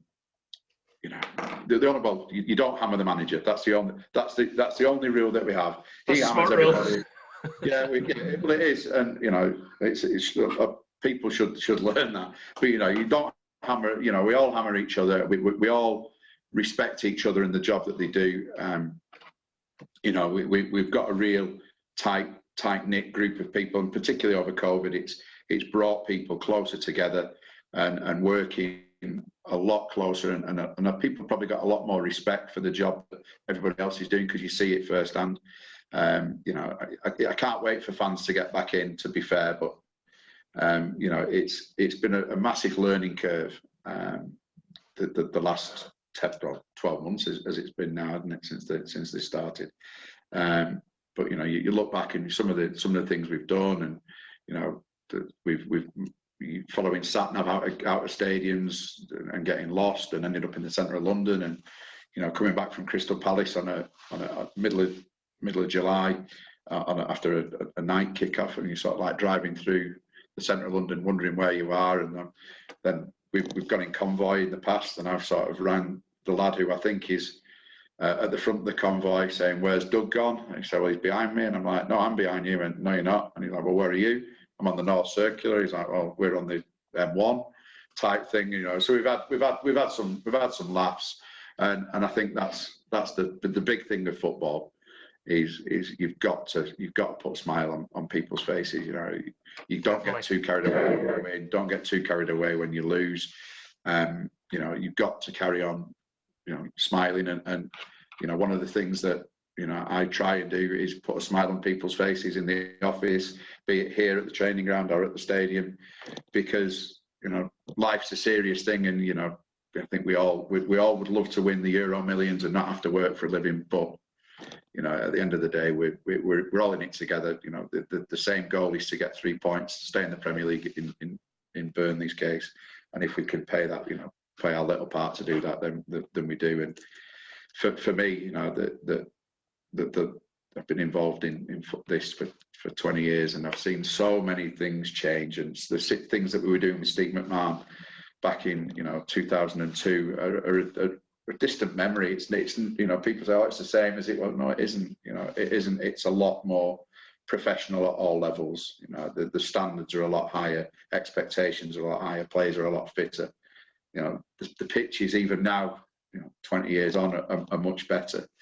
So it's changed, and we say here that if we don't keep moving forward and we stay standstill, then we'll drop in behind everyone else, and we've got to keep doing what we do. So there you go. That's it's a brilliant potted history. It's a brilliant story that you have. Career, and I mean, there's so many other stories that we can talk about and look back on, and you forget, and you text someone who was involved at the time to remind you of it, or you go off on tangents all the time because there's so many stories, and involving some great characters. There's I would say that the further up the pyramid you go, the players get more intelligent, and they're more responsible. But I was listening to Tippy with some of the tales that he has for what he has to deal with. It's a country mile away from some of the problems that we have to deal with, and it is. I spoke to him this morning about decisions on contracts, and he's going through that now, setting budgets for next year, and so I think big decisions. It's such a fascinating industry, isn't it, football? Because there's so many different facets to it. It's massive and it's challenging. But you say you like to put a smile on people's faces. You've definitely done that with your stories. I've really, really enjoyed hearing from you, Matt. And if we've taken away anything from this, it's if you're staying in a hotel you're not familiar with, lay off the cheese sandwiches, folks.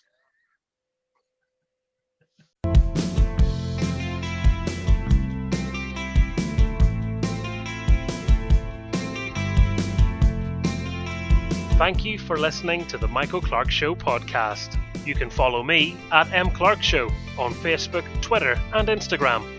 Check back every Wednesday for a brand new episode, which you can download as a podcast wherever you get your podcasts from.